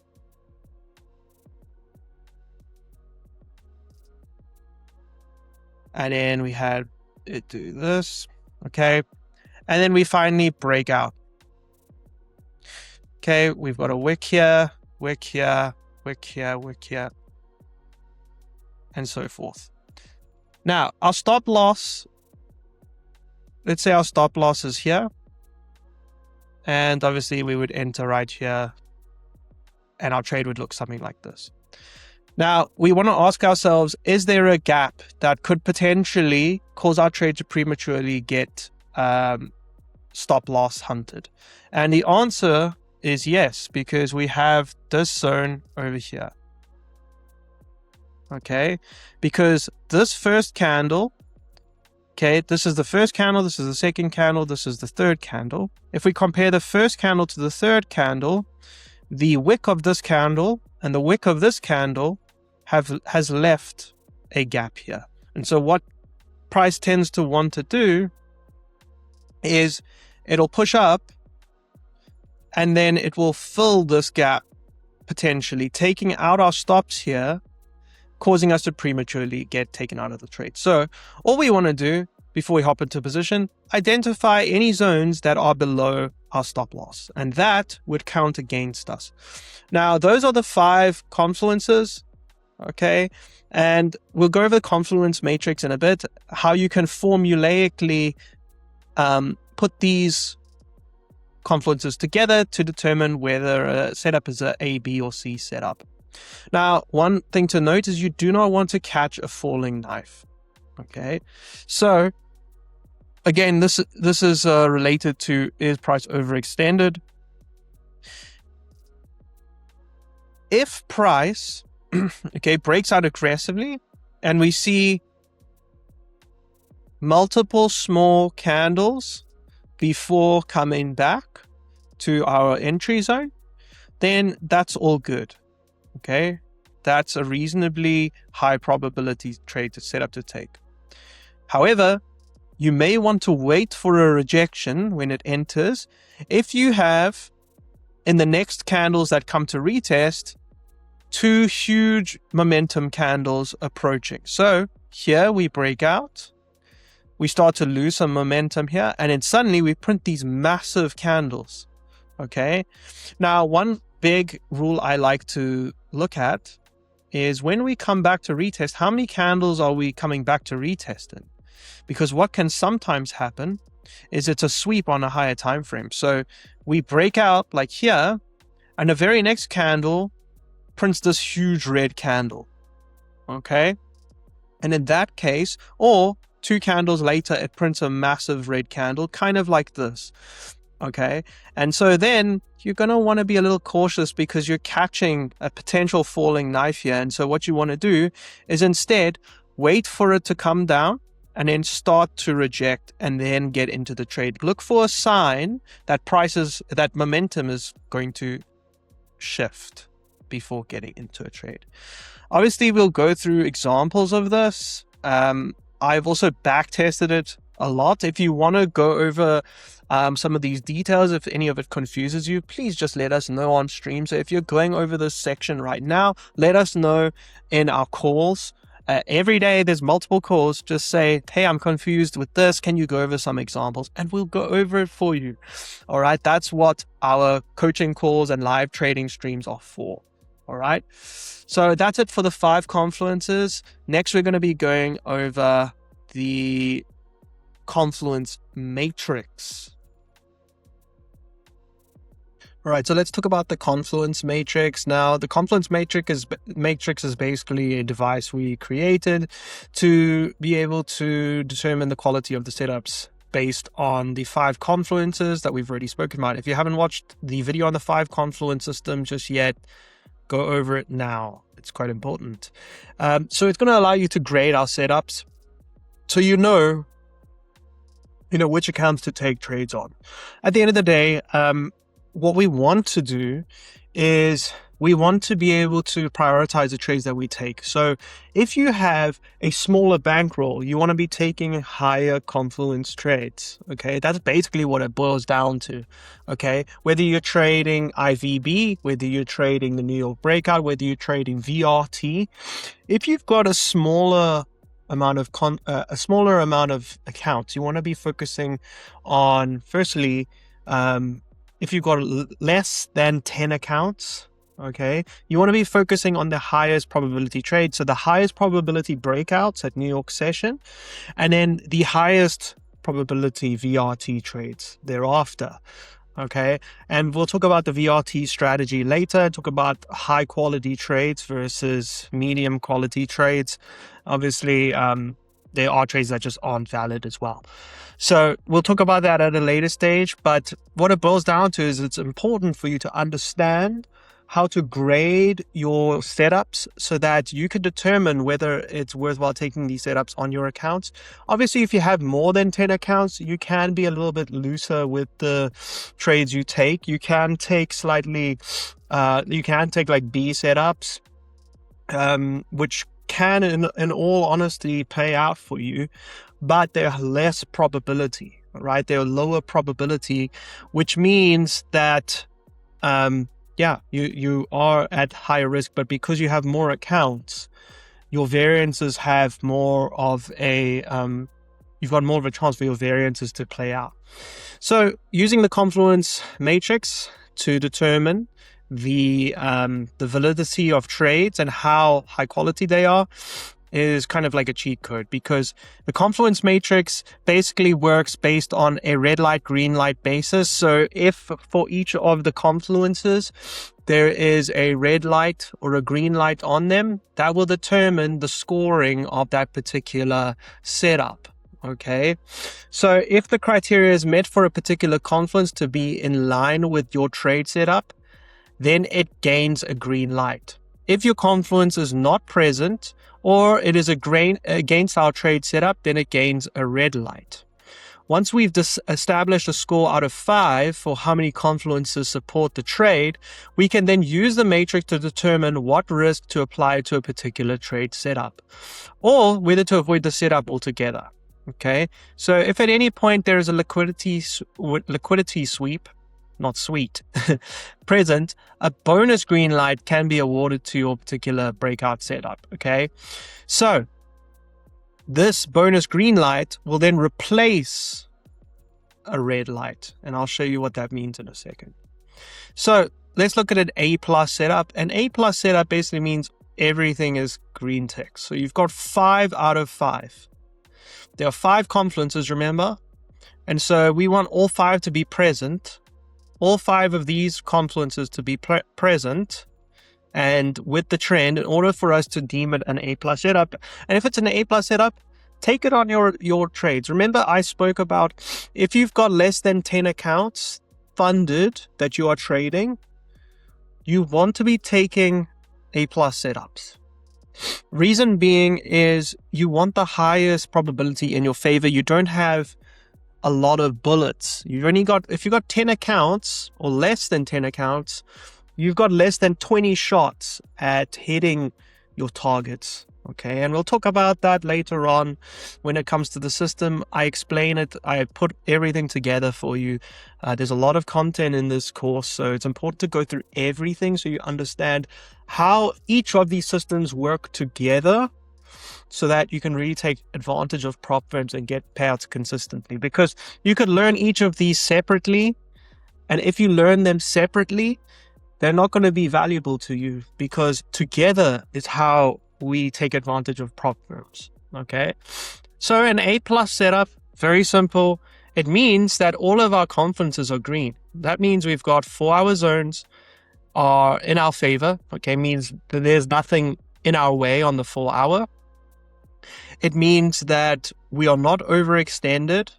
It means that the S&P 500 is in our favor.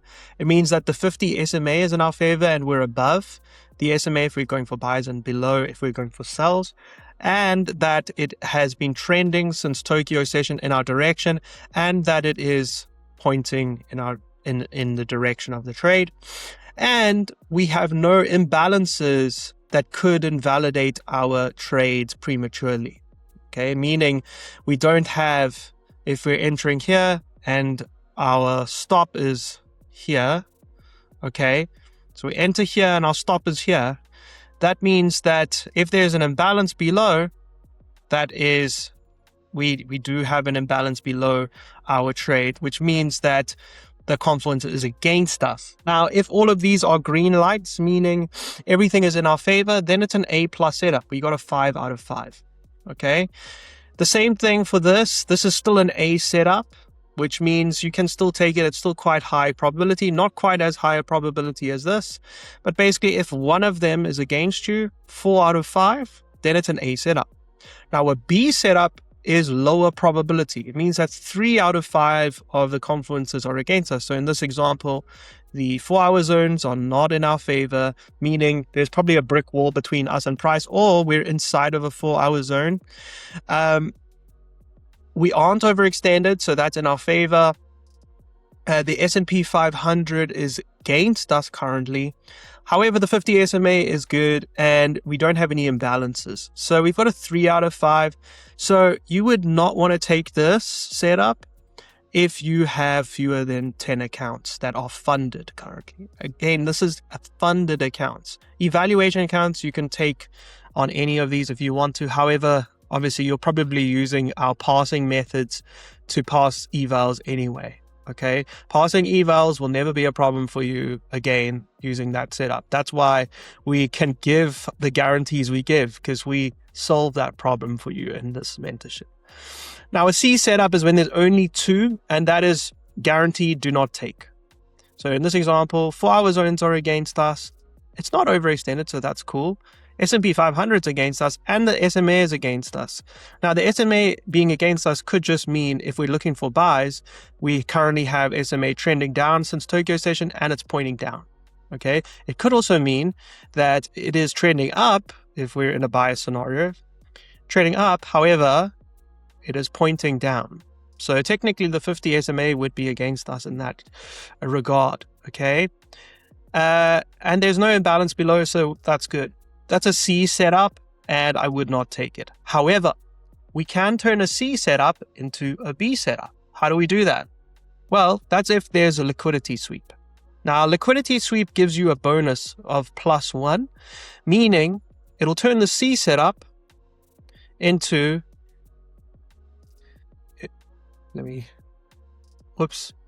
It'll turn the C setup into a B setup. So we will replace one of these red ones with a green one. And so we'll now have 3 out of 5. Okay.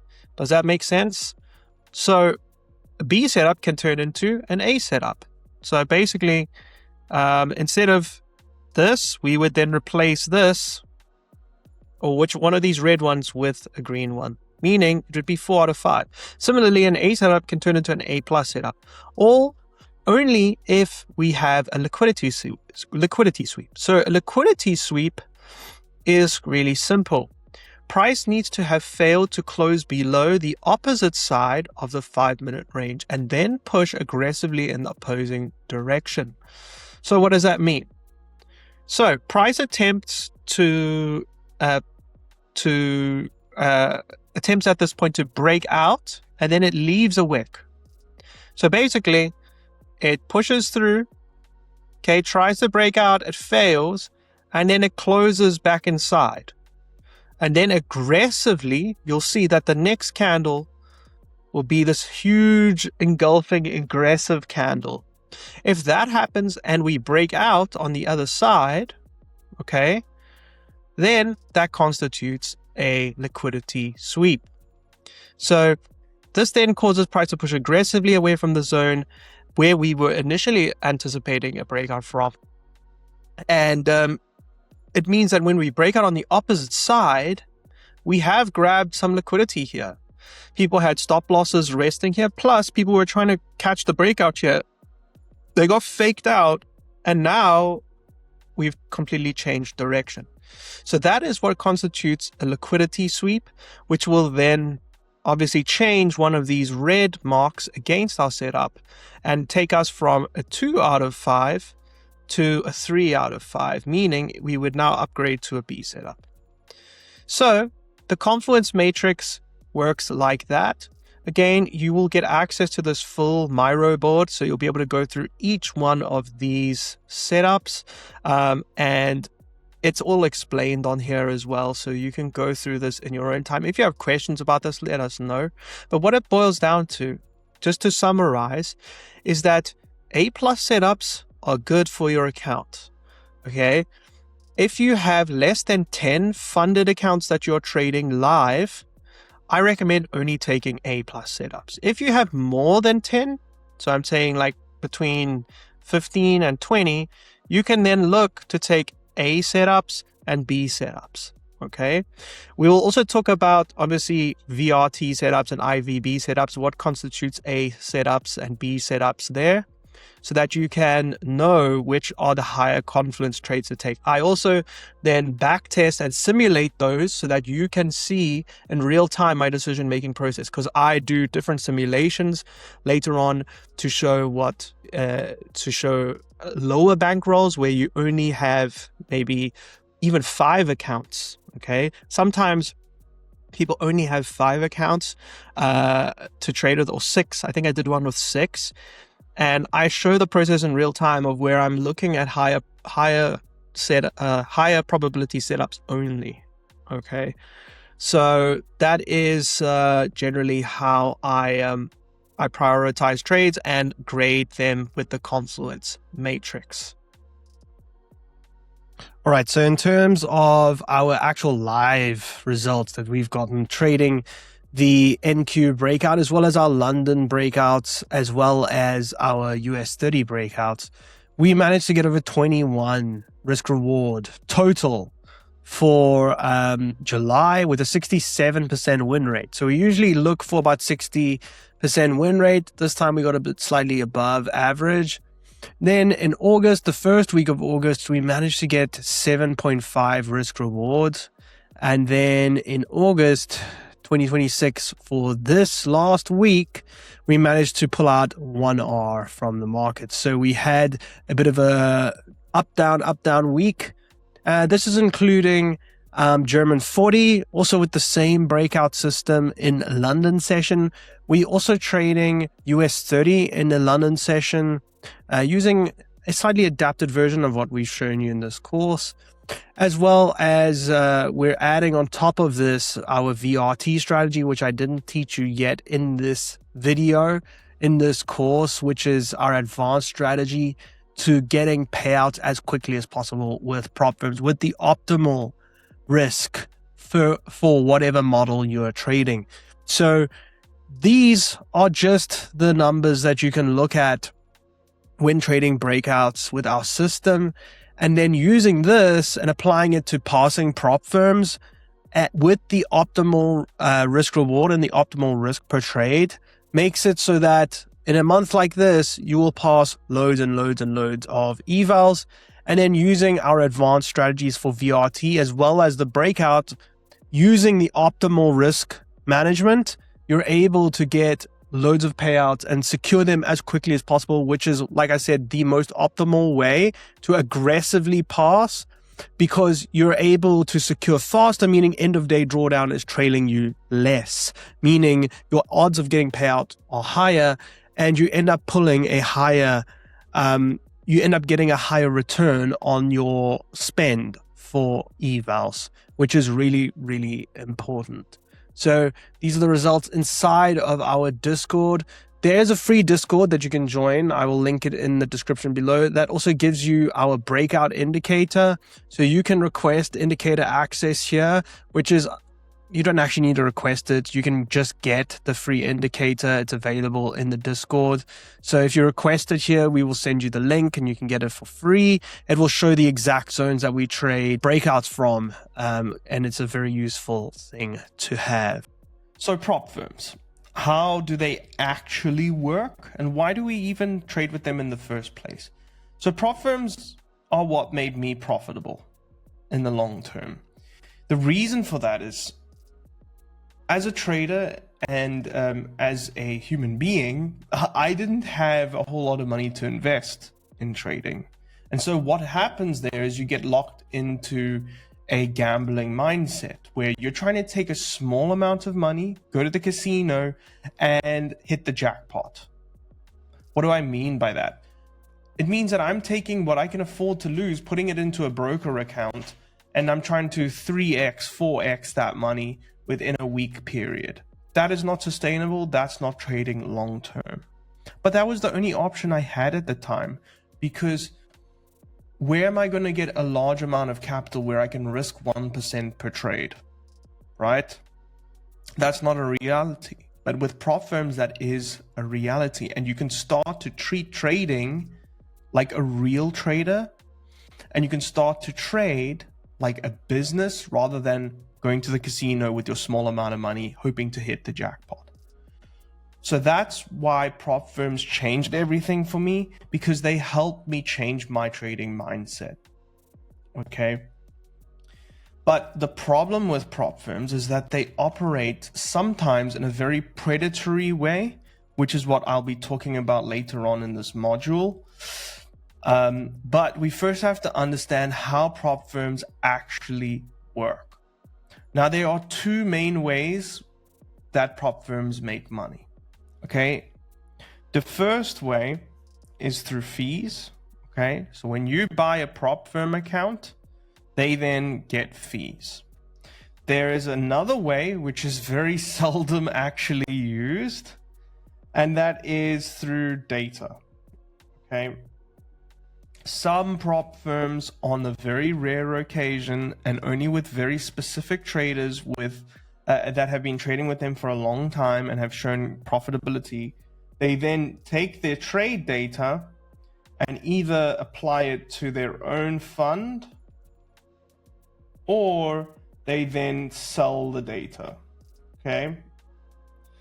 So those are the only two ways that prop firms actually make money. Okay. And they don't actually do this very often. They don't take data from profitable traders very often. And that's why there was a big uproar with prop firms, especially when my Forex funds crashed, because people started to wisen up to how prop firms actually work. Prop firms rely on the fees outweighing their payouts. Okay? The fees need to outweigh the payouts, and that's how they make money. Now, you need to be comfortable with this if you decide to run with a prop firm. Okay? You need to be comfortable with this. And the reality is that some of these prop firms are playing fast and loose with the way that they've structured their firm. Okay, and what I mean by this is that their fees keep getting lower and lower to be more competitive, but their payouts are staying the same and sometimes getting higher. And you can see there's going to be a problem there, right? And so it's up to us to pick the prop firm that is has the most sustainable model. We may not know how their model works behind the scenes, but what I just explained to you is how most prop firms work. Now, how do I know these things? I've worked with multiple different prop firms behind the scenes. I've helped them develop some of their products. I've consulted with their risk teams. So I know how prop firms work behind the scenes. I know how they make money. I know how they model data. And all of them try to optimize, and they model data for years and years to make it so that their fees always are over their payouts, okay? They want to make sure that their fees are higher than their payouts so that they make a profit. That's how they make money. Now, you may or may not agree with that. You may or may not believe that that's sustainable or not. We don't know, because this kind of business model is new. You know, the biggest prop firms out there right now have been running for over 10 years successfully. So that's something. But it hasn't been running for as long as other financial institutions or financial products, right? So we don't know. But what I do know is that a lot of these prop firms have been running for multiple years. And we intend to get payouts in, 3-4 months of getting an account. So using this particular medium for trading is highly advantageous, because we're literally spending, let's say, $500 and we're getting a 100K account, okay? That is huge leverage, because this $500, if you put it into a broker account, you would never be able to make the amount that you would with this 100K account. Never. With this 100K account, if you make 5%, so let's say you're risking 1% per trade, okay? And you've essentially made 5 times your risk, okay? You've now made $5,000, okay?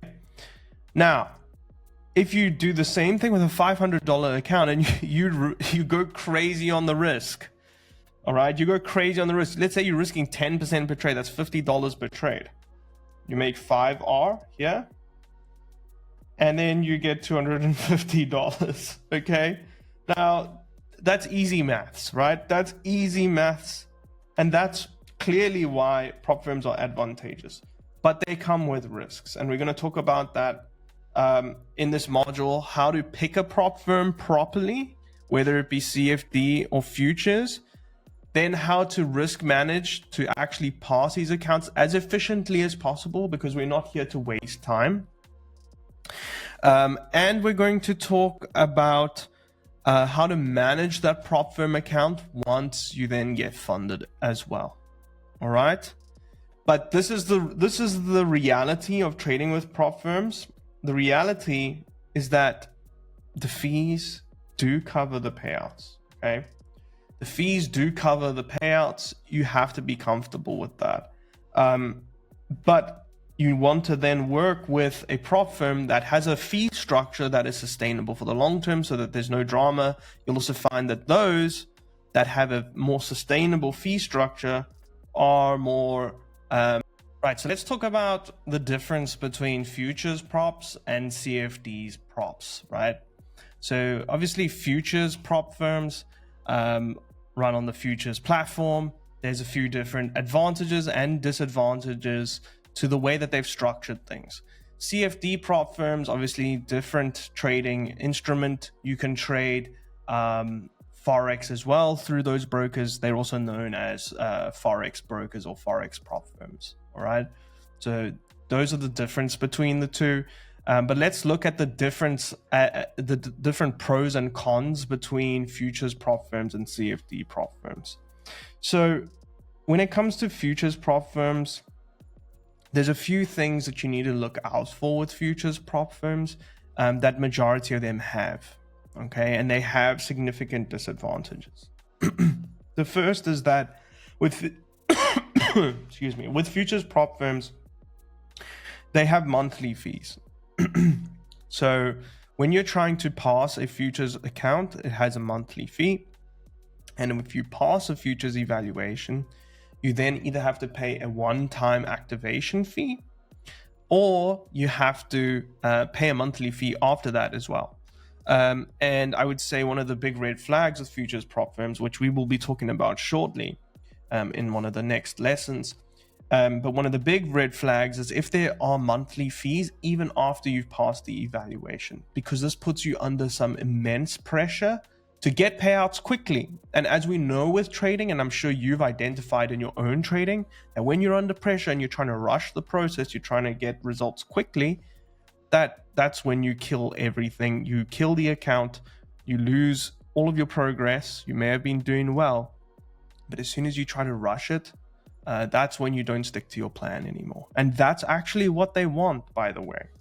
They want you to rush. They want you to be under pressure so that you don't stick to a consistent plan, so that they get to pocket your fees. Okay, so monthly fees is something to be aware of. Then we have intraday trailing drawdown, which is also another con of futures prop firms. Now, intraday trailing drawdown is basically drawdown that constantly follows you. So let's say, for example, you take a trade right now. Let's say you take a buy on Nasdaq and you buy here. Okay, you buy here. Now, what ends up happening? You move up. Okay, let's say you've got your 1-to-1 here, and you've got your 1-to-2 up here, which is your full TP. So your TP is set up here, right? You only get to 1-to-1, okay? Which, let's say you go break even at 1-to-1, and at 1-to-1 you've made $100. Okay. Now, what happens? Basically, you come back down to break even. Okay.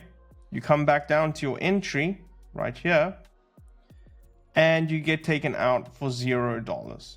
You've made no profit, but you've lost nothing. However, with trailing drawdown, right? Because you technically had made $100 that you had not yet pocketed, you then get minus $100 on your max drawdown. So let's say you had $500 max drawdown, you now have $400 max drawdown because you were technically up $100 and then you went back to zero. So it's constantly trailing up with you as you go into profit, okay? And that's what intraday trailing drawdown is, but you can see how bad that can actually be for you. So be very careful of that. And most prop firms with futures have this, okay? And that's one of their very, very big cons to trading with futures prop firms. Then most futures prop firms have plus minus 4% max drawdown. That's just standard, which is quite low, right? But the fees do reflect this, which we'll talk about in a bit. Then you can only withdraw after creating a buffer on your account. So once you pass your futures evaluation, it's usually a one-phase challenge, okay? That's what we'll talk about, which is a good thing. It's a nice thing. That's why it's here in black and not in red. It's a good thing that it's a one-phase challenge, right? Now, the problem with that is that it's technically two phases, because you actually have to create a buffer on your live account before you can actually withdraw. You can't just withdraw when you want. And that buffer is usually the same as your max drawdown. So it'll be roughly 4%. So basically it means that if you want to withdraw, let's say you've got your live account, okay, you now have to then make plus 4%, and you can only withdraw everything above that 4%. So you'll then have to make 5 or 6%. You'll be able to keep 1 or 2%, right? Then what happens is the drawdown, your max drawdown, then locks in at 0% gain, which basically means if you have a 100K account, you will then be up 104K, okay? You'll be up 104K. And if your account goes back down to 100K, you then lose the account, okay? Your max drawdown is then locked in here at 100K. So that's how intraday trailing drawdown works. That's how the payouts work with futures prop firms, which, as you can see, is quite a lot of red tape before you get your payout. All right.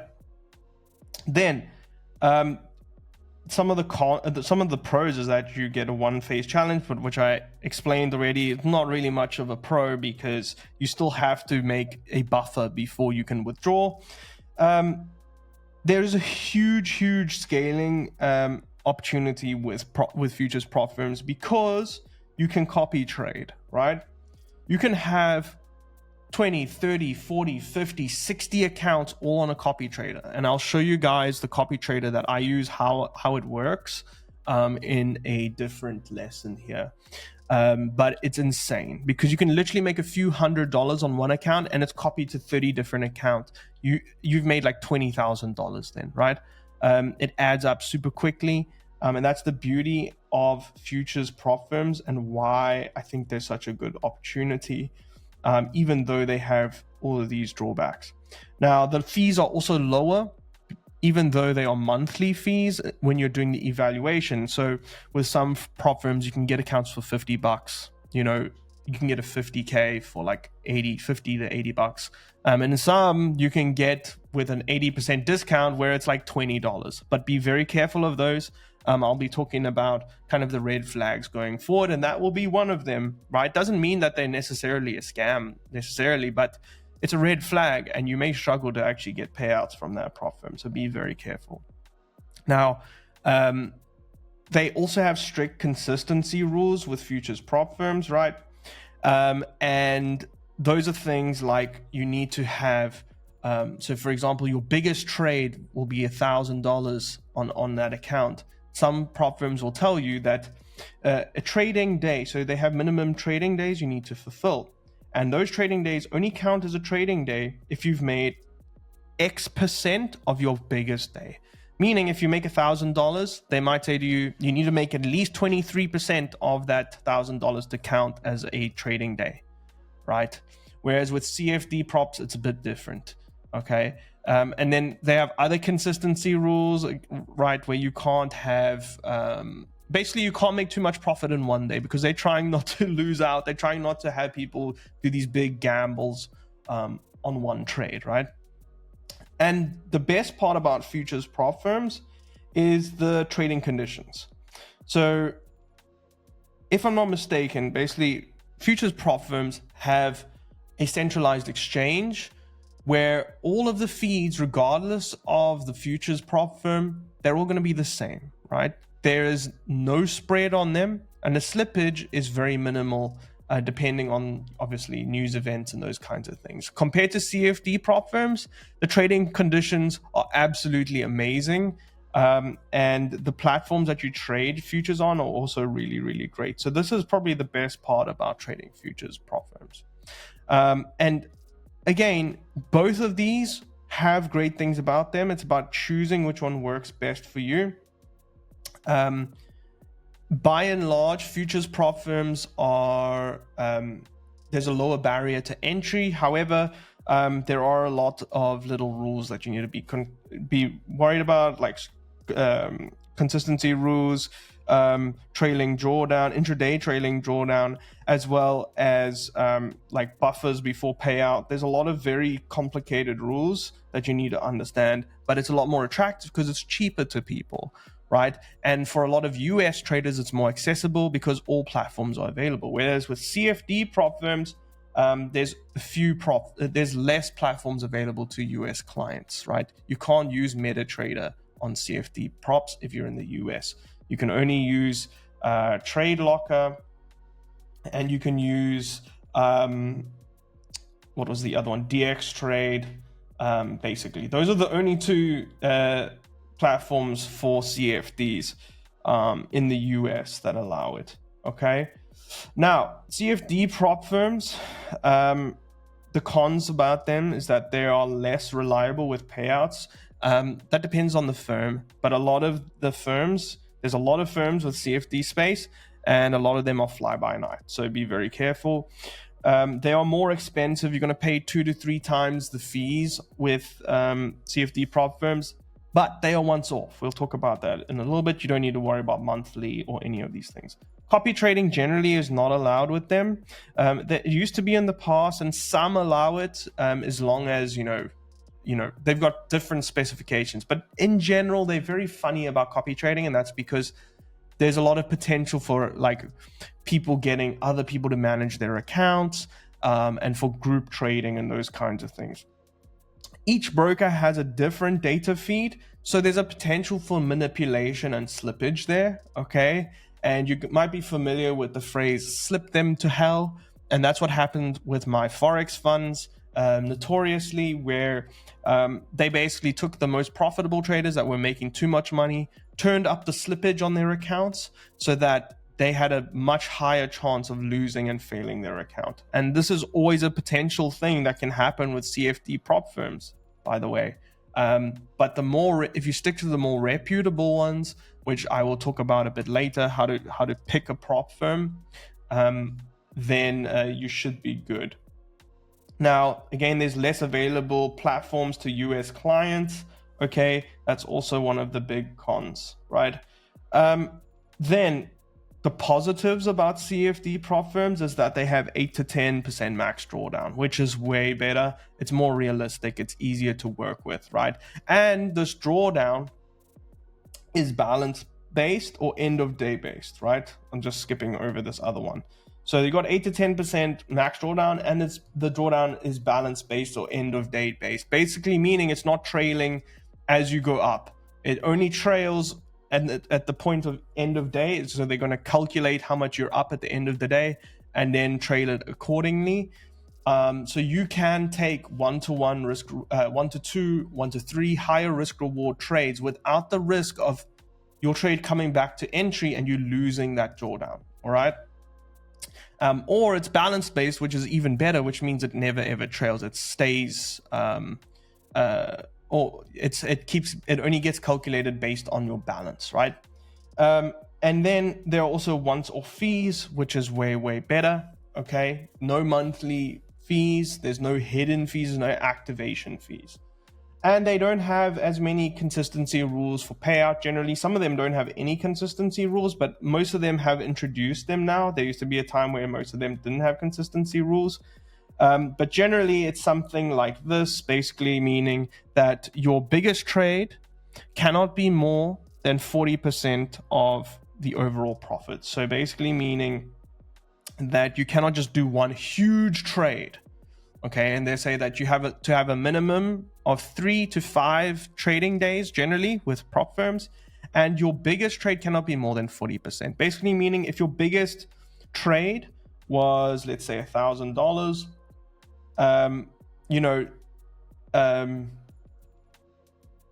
so if your biggest trade was $1,000, your other trading days need to at least be $400, right?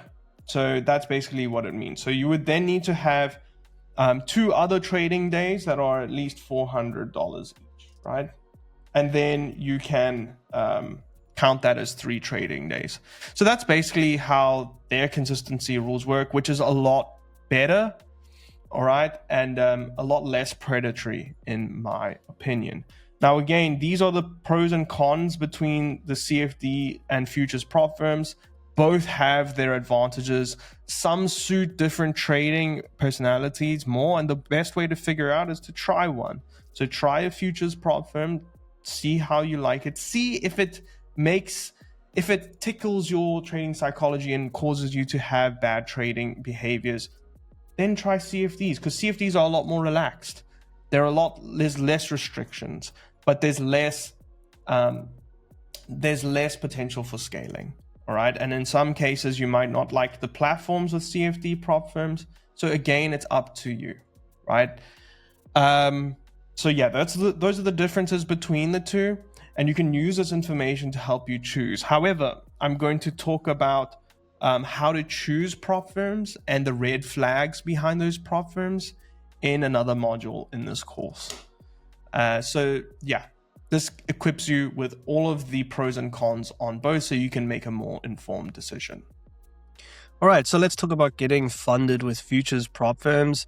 Now, getting funded with futures prop firms, as we've spoken about before, I kind of went over this in the beginning of this. The main part that is important is either passing or failing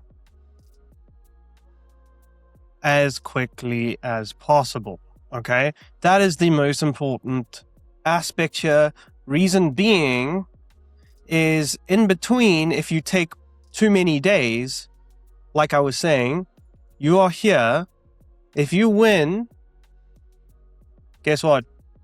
If a day goes by, let's say a day goes by here, your drawdown officially trails behind you. And so what ends up happening is you lose out on all of this drawdown that you've made, and your drawdown is now trailing up here, meaning mathematically you have less of a chance of passing the longer you take on these evaluations. So therefore the solution is passing as quickly as possible. Now, with passing as quickly as possible, the caveat is that you will also fail as quickly as possible. But if you are doing this, like I explained previously, even with the flip of a coin, because you have, in most cases, a 50% consistency rule, it means that you can do it in 2 days. Okay? So if you can do it in 2 days, that means that it just takes 2 winning trading days and you can get there quite easily. Now, with the breakout strategy, you're using there's 3 different risk managements that you can use. And you're going to choose these risk managements based on what prop firm you are going for. So if you have a 40% consistency rule, which is a little different to a 50% consistency rule, you now have to pass in 3 days. That's the fastest you can pass. And obviously you can fail. You can fail in 3 days as well. So what you want to do for each of these examples is use different risk reward ratios. So for a 40% consistency rule prop firm, I'm going to use a 1-to-1 risk reward ratio. For a 50% consistency, I'm going to use a 1-to-1.5. Reason being, it's quite simple. If you're doing a 50K evaluation, and this is for 50K evaluations, by the way, they are the best risk reward. You can do 150Ks. Don't do 100Ks. They're a waste of money. You can do 150Ks, but that changes the math slightly. But this is assuming that you are doing 50K futures evals. All right. So these are the 2 different risk rewards you're going to use for these days. These are the optimal risk rewards for these kinds of evaluations. Remember, you want a prop that either has a 50% consistency or a 40% consistency in the eval stage with no consistency in funded. Because during funded, once again, it's even more important to secure the payout as quickly as possible. So what you're going to want to do is you're going to want to risk $1,000 to make $1,500 here. Okay. So you're going to risk $1,000, 1K to make 1.5K. Again, 1 to 1.5 risk reward. What you'll see is that you can pass in 2 days because 1 day of 1.5K and 1 day of 1.5K is a winning day. Okay, winning evaluation. You then pass your evaluation. Here, it is similar. However, you're risking 1K to make 1K. Okay, which means, again, 3 days of that, and you've passed your evaluation with 3K, and you have maintained the 40% consistency rule. So this is how you're going to get funded with futures prop firms. This is the risk management that I personally use. Risking 1K to make 1.5K and risking 1K to make 1K. And that's on 50K futures evaluations. Now, one thing that's important to remember with these is that you're obviously not always going to get 2 days of 1K to make, in this case, 2 days of 1.5K. Some days you will lose one and then it will take you a little bit longer.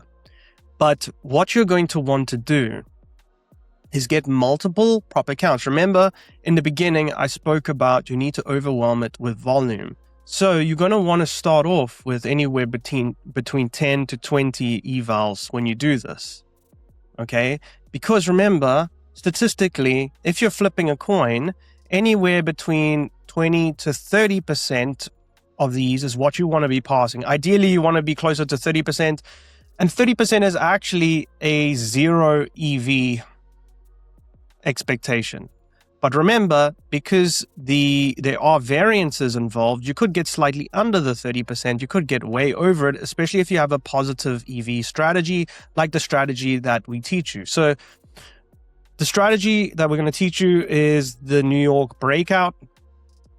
We have other variations of this, but this one is on NQ. That is the main strategy that we trade, okay, especially for getting funded.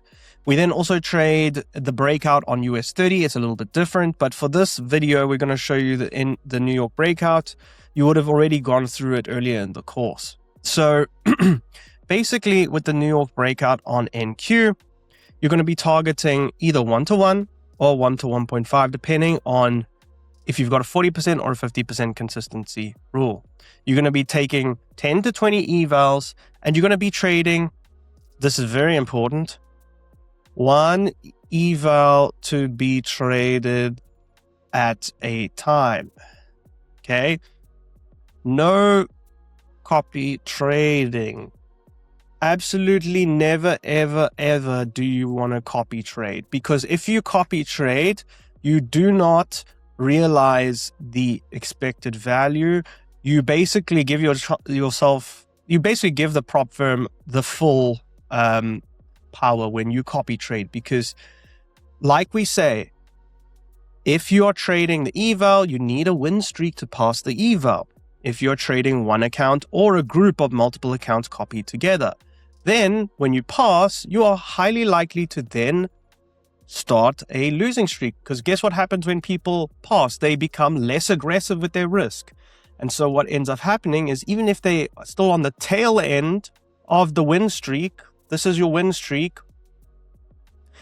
Let's say you now passed your eval. Okay, you've passed over here. Now you've still got a little bit of win streak left, but it's not enough to get you to payout. The win streak ends here, and now your losing streak starts. And by the time your losing streak starts, you've already blown the account. Okay, so you end up blowing because the rules are designed to blow. Whereas with us, we are not just trading one account, we are aggressively passing one. So if you're on your win streak here, this is your win streak, you're aggressively in the win streak, passing one account. This is passing one account. Take another trade here, take another trade here, passing another account, take another trade here, pass another account. Then we try to take another account trade here. We maybe get one winning trade here, and then we get a losing trade here. Then that account, if your losing streak starts here, well, I'm losing some accounts here, but I've already passed these ones. And guess what? These have already passed. So when the win streak starts again, it will likely catch one of these, and I will still get payouts on this end. So even if I've purchased 10 to 20 accounts, again, these 20 accounts cost me $2,000. Guess what? One payout, just one payout from those 20 accounts gives me $2K. And that's just upfront, because you can still take more payouts on the other side of at least 1K to even 2K. Okay. On the other side of that, there's still money to be made. And that's just on one. Statistically, on 20 of these accounts, you should get at least 4 payouts on these 20 accounts. So if you do the maths on that, it's a lot of money. And we'll talk about payouts a little bit later, how you can get payouts in the most efficient way possible. And I'll show you the strategy that I use on payouts. I use the NQ breakout as well as the VRT strategy, which is essentially trading the breakout. And then I'm also trading the move back, okay, specifically to VWAP. So we're trading the move back to VWAP as well to help you to get those first payouts and secure them. And there's a few other things to talk about in that module, which I'll go over. But this is how you pass futures evaluations very quickly. You can obviously do the simulation for yourself when you practice on your own. So I'll see you in that next one. All right, so now we're going to talk about the number one killer that really stops most traders. And I'm saying 90%. You've heard that saying that only 3% or whatever of traders actually make money trading. And this is the reason why. They emotion trade and they overtrade. Okay. So those are the main reasons why people don't make money in this industry. So we're going to talk about it today. Now, the emotions damage trading results more than any strategy.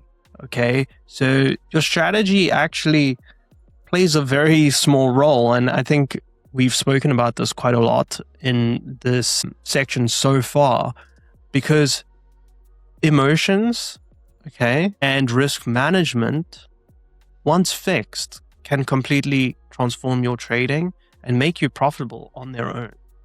I think we've already discussed briefly about how our risk management is optimal, to the point where it doesn't actually matter what strategy you trade.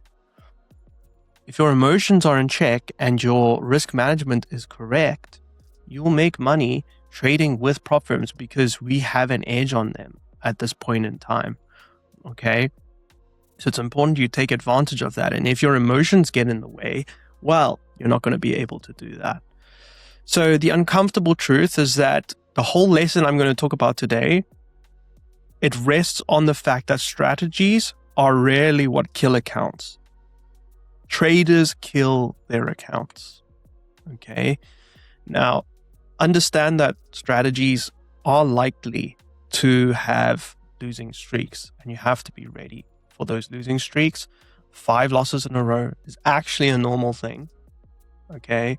And you need to be ready for that because that's normal. But if you allow the edge to play out and you allow the maths and your actual unfair advantage to play out, you'll do really well. So let's talk about why emotions hit trading harder than anything else. And that's because losses hurt way more than when you win. So if you win a 1-to-1 and you lose a 1-to-1, okay, the loss you're going to remember way more than the win. In fact, that's why I say, and I've said this for a really long time, but when you get a break-even trade, it's actually worse than a full-on loss, because you've not only lost, but you have lost something that you've made. So you've gotten this up and then down of emotions. And what tends to happen is that you don't quite return back to this. So you're not only, your account may show that your account did this, okay, but your emotions did this. So you haven't quite come back. And that's why people go on tilt, because they're trying to then get their emotions back to here, and it never quite goes back. And so what ends up happening is they then come even lower. Okay. So that's how revenge trading kind of looks emotionally. So you win, your account is back at break even, but your emotions are at an all-time low. And so you're looking to try and get back to at least here. And in the process, you don't get anywhere close, and you may get into some profits, but you're going to end up even lower than where you were emotionally. And your account is also going to end up even lower than it was. Okay. So that's why I say break-evens can sometimes be more difficult than a full-on loss, which is why generally I like to have multiple different take profits and multiple different accounts, which we will talk about later, because that kind of solves this emotional problem I was talking about, where your emotions go up and they don't quite recover because it's different. Your emotions come up and then they come up for something else, but we'll talk about that a little bit later. So trading combines instant feedback, real money, and randomness. So it's basically like a slot machine, okay? And that slot machine is wired to ego, because if you're at a slot machine, it's random. But trading is not random. It's based on real factors. So if you get it right, oh, it was me who did that. If you win a slot machine, there's no reason that you won that slot machine other than the fact that you pulled the lever. Okay? So nobody is immune to having problems with emotions. Some people are maybe a little dull to emotions, which is great for you, good for you, and you're more disciplined, more likely as a person, but everybody's different. So it's making feelings irrelevant to the execution, okay? That's the goal, okay? You don't want to feel nothing, because you will never feel nothing. And if you aim to feel nothing, you are going to be disappointed. I still feel stuff about trades, but the point is to make the emotions not influence your execution. Okay? So let's talk about the revenge cycle. So the revenge cycle is loss, which then leads to frustration, which then leads to an impulse trade to win it back. Then you've got a bigger loss, you then tilt, and then you break rules, okay? Which then leads to blown accounts and more blown accounts, okay, on top of one another. Again, there's a difference between a blown account and a planned blown account, okay?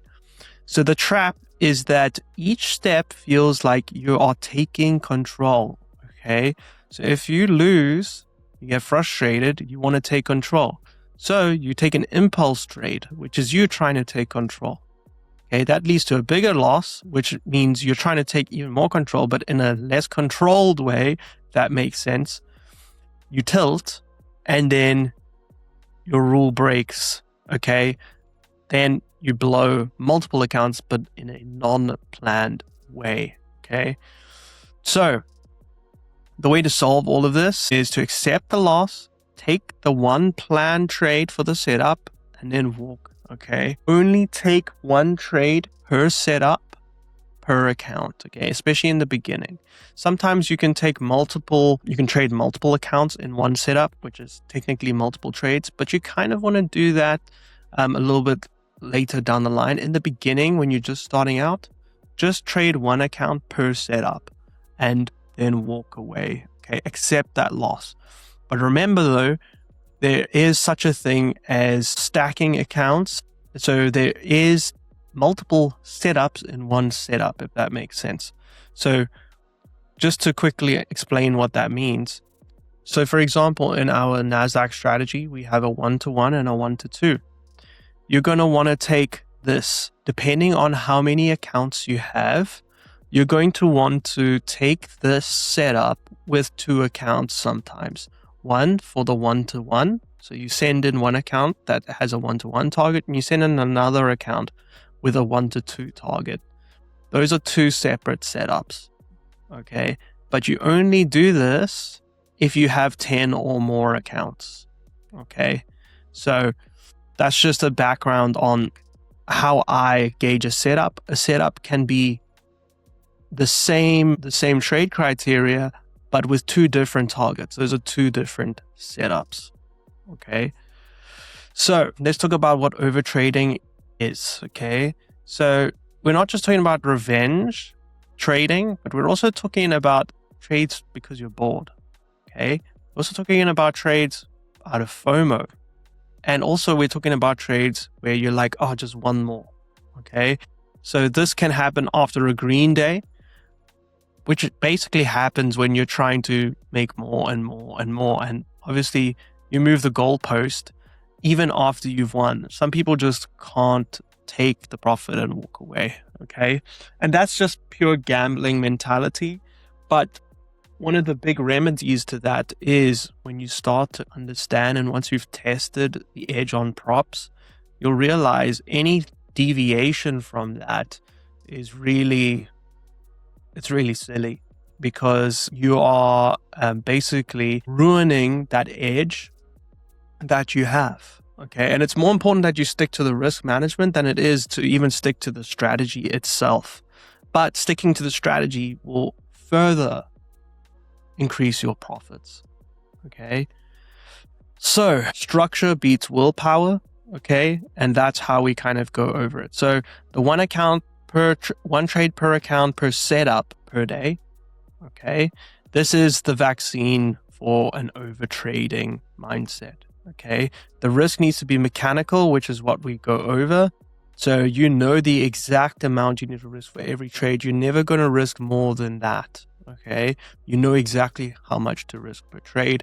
And that's all built into the prop terminal. It will tell you you are risking 875 to make this much. It's going to tell you exactly how much to risk per trade. Okay. So you'll always know how much to risk. Now, let's talk about some circuit breakers. Okay. So you can have a hard daily stop. Okay. We're not going to take one loss. Sometimes you can take multiple losses, but you're going to have a hard daily stop of, if I lose so many trades in a day, I'm going to walk away. Generally, we're taking anywhere between 3 and 4 trades in a day. So there really shouldn't be any re-entries or anything like that. Then also logging how things play out. So how the emotions show up is really important. And you can do that in your trade library. So you want to log that here, at least for the first 2 to 4 weeks when starting this course. Okay. Then it's also important to physically leave the room. Okay. And come back before taking any new trades. Okay. It's actually important to break the cycle, because if you are locked in right now, you're busy thinking about, how can I get back in? How can I make back? How can I get back to this heightened state? Because you're now in a lower state. Okay. You're trying to think about how to get back there. You need to actually break up this whole process and try to somehow reset yourself back to neutral, leave the room, come back, and you'll find that you have actually mentally reset by physically putting that in play. So understand that losing is a part of the process, and a loss on a playbook setup is a business expense. So losing accounts is literally business expenses. And that's all we're doing at the end of the day. We're treating these futures prop firms like a business. So that's basically the number one killer of people, is emotional trading. You'll also be able to access this diagram here, which basically goes over exactly what I just spoke about in a more visual format. So you can come back and have a look at these notes at a later stage. Remember that you don't want to have any unplanned clicks. So if there is no setup, you want to leave the room, come back a bit later, you'll find yourself a lot more mentally neutral. It's important, because if you were heightened and you've come back down, and you will never come back to neutral. Okay, so you want to disrupt this whole pattern, because if you don't, you'll find yourself in this constant pattern of this, trying to get back to neutral. Okay, so that is emotions and overtrading. All right, so just to go over this trade idea here, if you look on the 5-minute, we basically have this area where price reverse from, all marked out by our indicator. We have this low and we have this low right here. Very clear zones. You can see that we've reversed from these areas multiple times here. And we broke and closed below here. It retested and it is now pushing down. We will take our first one-to-one profit here at this yellow line. That will be our one-to-one target. and the full target will be down here for 1 to 2. We also took into consideration the 4-hour zones, like we already went over, but basically the lows are right here. So we are well within that brick wall. This would be your brick wall, and our target is within that brick wall. The 4-hour highs is right here. If we broke out here and retested, we would be well within that 4-hour. So you can see here, we retested, we pushed down. We've come close to that 1-to-1. I would like to, like I said, on one account, I'm taking this trade to here to get to 1-to-1. That is TP1. And then TP2 is this right here. And so I have a different account that I'm taking at 1-to-2 for TP2. Okay. So I've diversified these two. Okay. So we hit our 1-to-1. So one of my accounts has taken profit now. Second account will be TP2 at 1-to-2, but I have now set that account at break even. Okay. So the account is at break even. Nice. Sin hit his TP. Did not close below on futures market, FYI. I'm literally on E-mini futures, my friend. Literally. So for me, right here, it closed below. We're on futures, Sam. See, here's the low here. We closed below, right here. Okay, so my second position got taken out at break even, but we managed to bag 1-to-1 on the one account. So you can see mathematically we have a significant edge here because we've taken profit on one, and this one would have been break even. So now we're already done with that particular trade. If you guys managed to get into that position, let me know in the chat. I would not enter now. We have already come down, extended, and we've now come back. So there's potential for momentum to now push to stop loss. It's likely that it's going to try and fill this gap first. There's no gaps up here. So in that way, yeah, it is a decent position. So just to recap this position, one of the key things here is that we were trading within this 4-hour zone. So this 4-hour zone here is the brick wall. Our position took place here. So by the time we get down here, we're still within this blue area, meaning when price gets down here, it's likely to potentially turn around. So we need to be cautious of that. Likewise, up here, you'll see this is the 4-hour high. And when price breaks out over here, it is already past this area. And so it is past the point of reacting and turning around on us. And then we hopped in as soon as price broke and closed below the zone. You can see on the 1 minute, it came back, retested here on this next 1 minute candle, and then it went down to our first target. Took one TP and got out B on the rest. Perfect rise to fame. That's exactly what we do with these particular positions.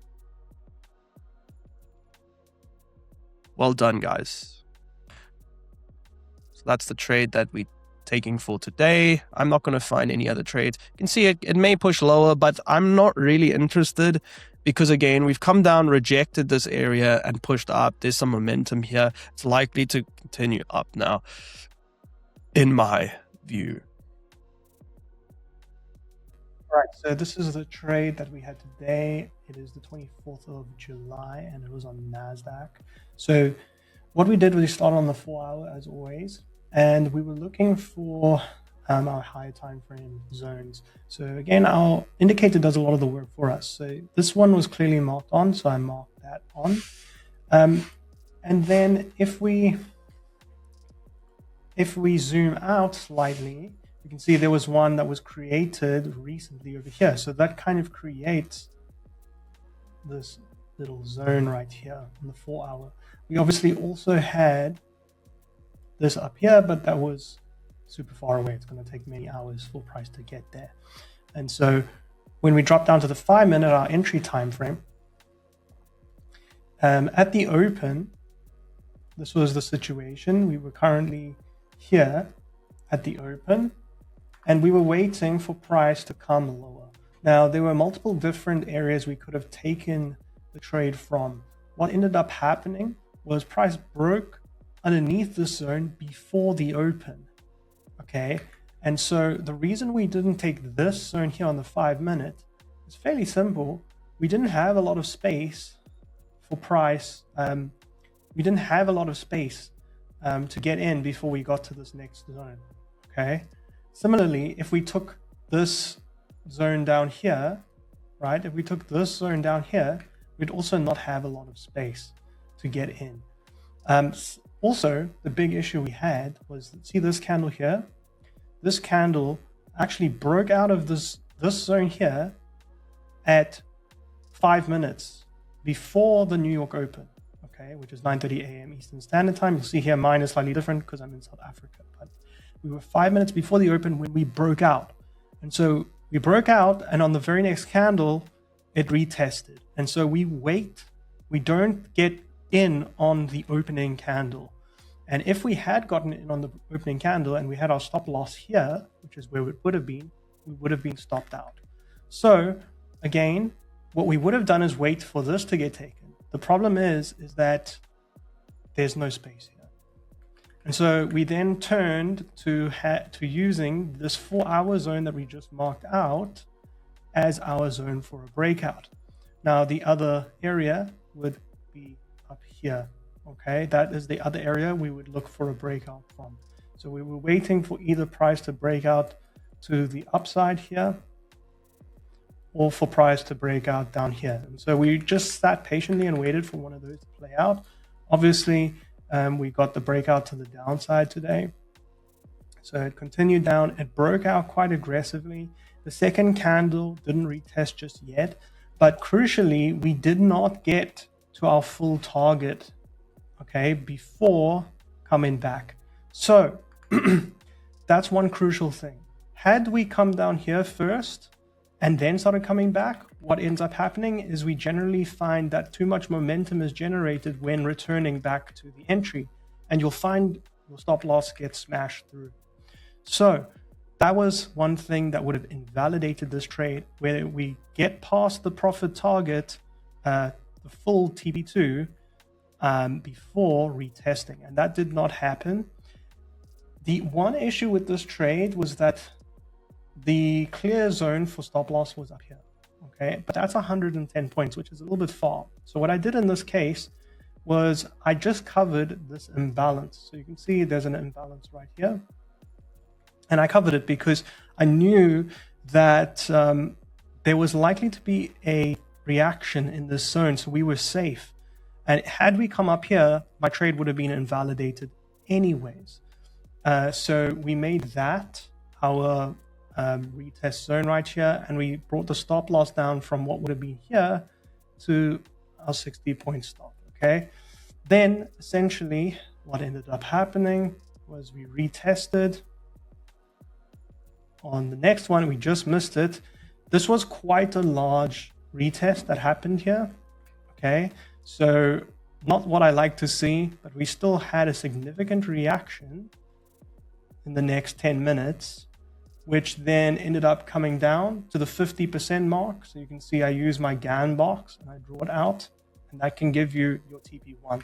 Okay, so you can see here TP1 was hit here, and then essentially I would have taken profit on one of my accounts, and on the second account I would leave it running to TP2 and set my stop at the break-even point. We then came back to the break-even point, took us out, And then unfortunately, we carried on to the profit target after that, but that's just how the cookie crumbles. And that is also why we manage accounts this particular way.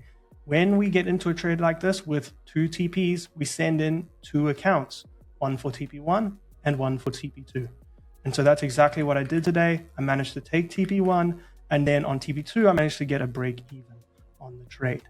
So that was today's trade. It was a little bit more complicated because we had to avoid this zone and this zone just due to the fact that this zone was broken before the open, so we could not take that zone. And this zone simply did not have the legs to go before hitting this brick wall. Okay. So yesterday was a really good trading day yesterday. We managed to catch this here, and we managed to catch this move here on Nasdaq. So if you were here yesterday, you would have seen that. Whoops, I didn't share just yet on the side.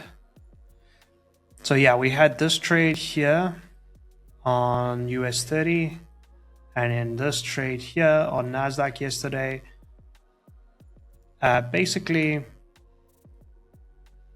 the same setup we always trade, right? So what did we do before market open? We essentially came in. Where's my we basically came in like we always do. We used the indicator, okay, to mark out the extremities. Now, like you can clearly see, the extremes are here. Right? You can see the extremes are right here and right here. Everything in between that is in the middle. So we've got this here, here, and then this is the extremity, right? So we marked that out, and on US 30, we simply waited it out until it broke the one side. We basically had it retest again, and then it did its thing.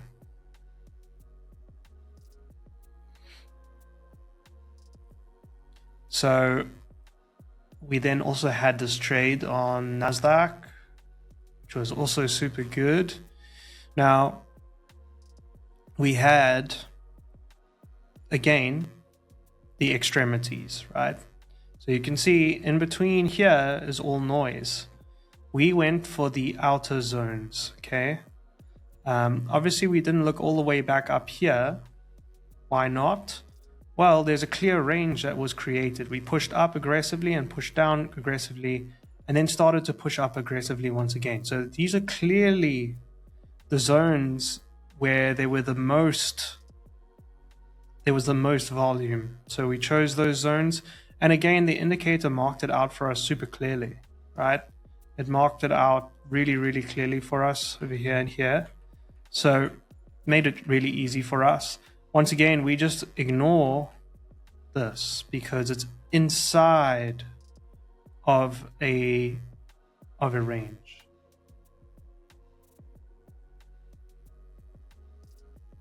Can you guys not see my screen? Should be able to. Okay. So yeah, it was a really simple setup. It was like a picture perfect setup yesterday. This particular setup was interesting because we had it break and close, okay? And if we look on the lower time frame, it broke and closed, and it actually pushed up. Okay, so you can see this is how the candle formed. If we go back to the other time frame, it closed, pushed up, and then came back down to retest. Now, one really important thing to notice is that when it came back to retest, let me use GAN box. When it came back to retest, it had not gone to the 50% just yet. Okay. So we had not yet gone past 50%, and we had not gone past 100% of the target, right? So that's pretty important. Reason being is, let me just make sure we're on the 5 minute here. Reason being, if we push up and we go super high up, well, what goes up must come down. So when you've got that much momentum to potentially build coming back down, you don't want to be on the catching end of that, because what's going to end up happening is it's going to smash straight through your stop loss. We've spoken about this quite a few times, but that's essentially what happened. Yesterday, we had price push up a little, not too much, still within 50% of our target. Come back to retest, we hopped in, and yeah, it was a nice smooth move.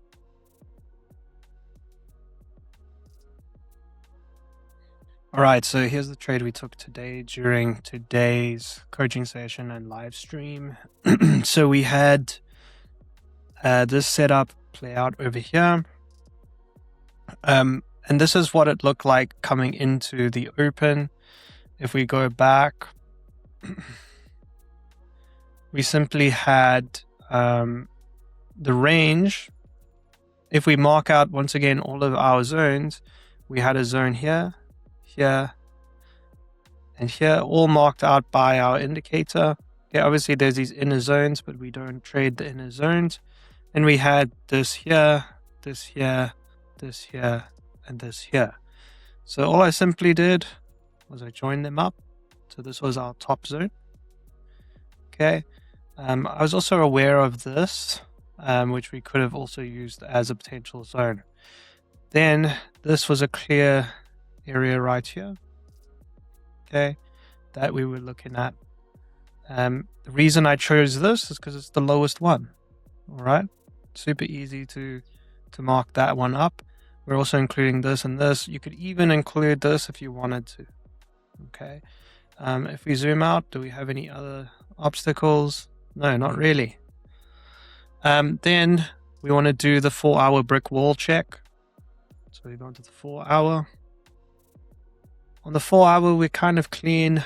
You know, we've got this that happened literally in May. So there's nothing really there that could cause us any problems. The only potential brick wall would be here. And again, that's the 4th of May. So I'm not like super scared about that. And then the other brick wall would be this right here. Again, the indicator is super, super OP. Like it will tell you exactly where to put your brick walls. I'm just marking them on with these blue lines. And those are just the guardrails I'm using to make sure that we get the highest probability trade possible. Then obviously we came into the open. Now, on the open, we broke and closed below quite strongly. And so obviously at this point, once it broke and closed, the trade was valid, right? So all we're then waiting for is the break and retest. So I placed my stop loss 50 points above. And the reason I did that, right, is because the only imbalance we had was just above here, and it was quite small. Okay. What you would usually do is use structure, which would be technically this right here. Okay. So this is what we would usually do. But what I decided to do was make it a little smaller, just down to the current volatility. So I used a little bit of discretion to make it slightly smaller. Reason being is that there was no big imbalance here. Everything was filled. The only imbalance was up here, which was quite a small one. Had this been an imbalance, you know, this size, I would have reconsidered. Okay. And what ended up happening, especially since this was such a strong breakout and closure, we literally just tapped and went straight to take profit in one candle. So it was like 2 minutes that this happened. Okay. And so we took profit at TP1. And over here, as well for TP2. Remember, when you're looking to trade with correct risk management, you're wanting to get in with 2 accounts, okay? Whether it be 1 eval and 1 funded, okay? So if you can do 1 eval, the 1 eval is going to be here. So the eval will be done in a 1-to-1 risk reward. Generally, it's going to be one with like a 40% consistency rate, because remember, if you're fine with doing a 1-to-1 with those, just down on based on the probabilities.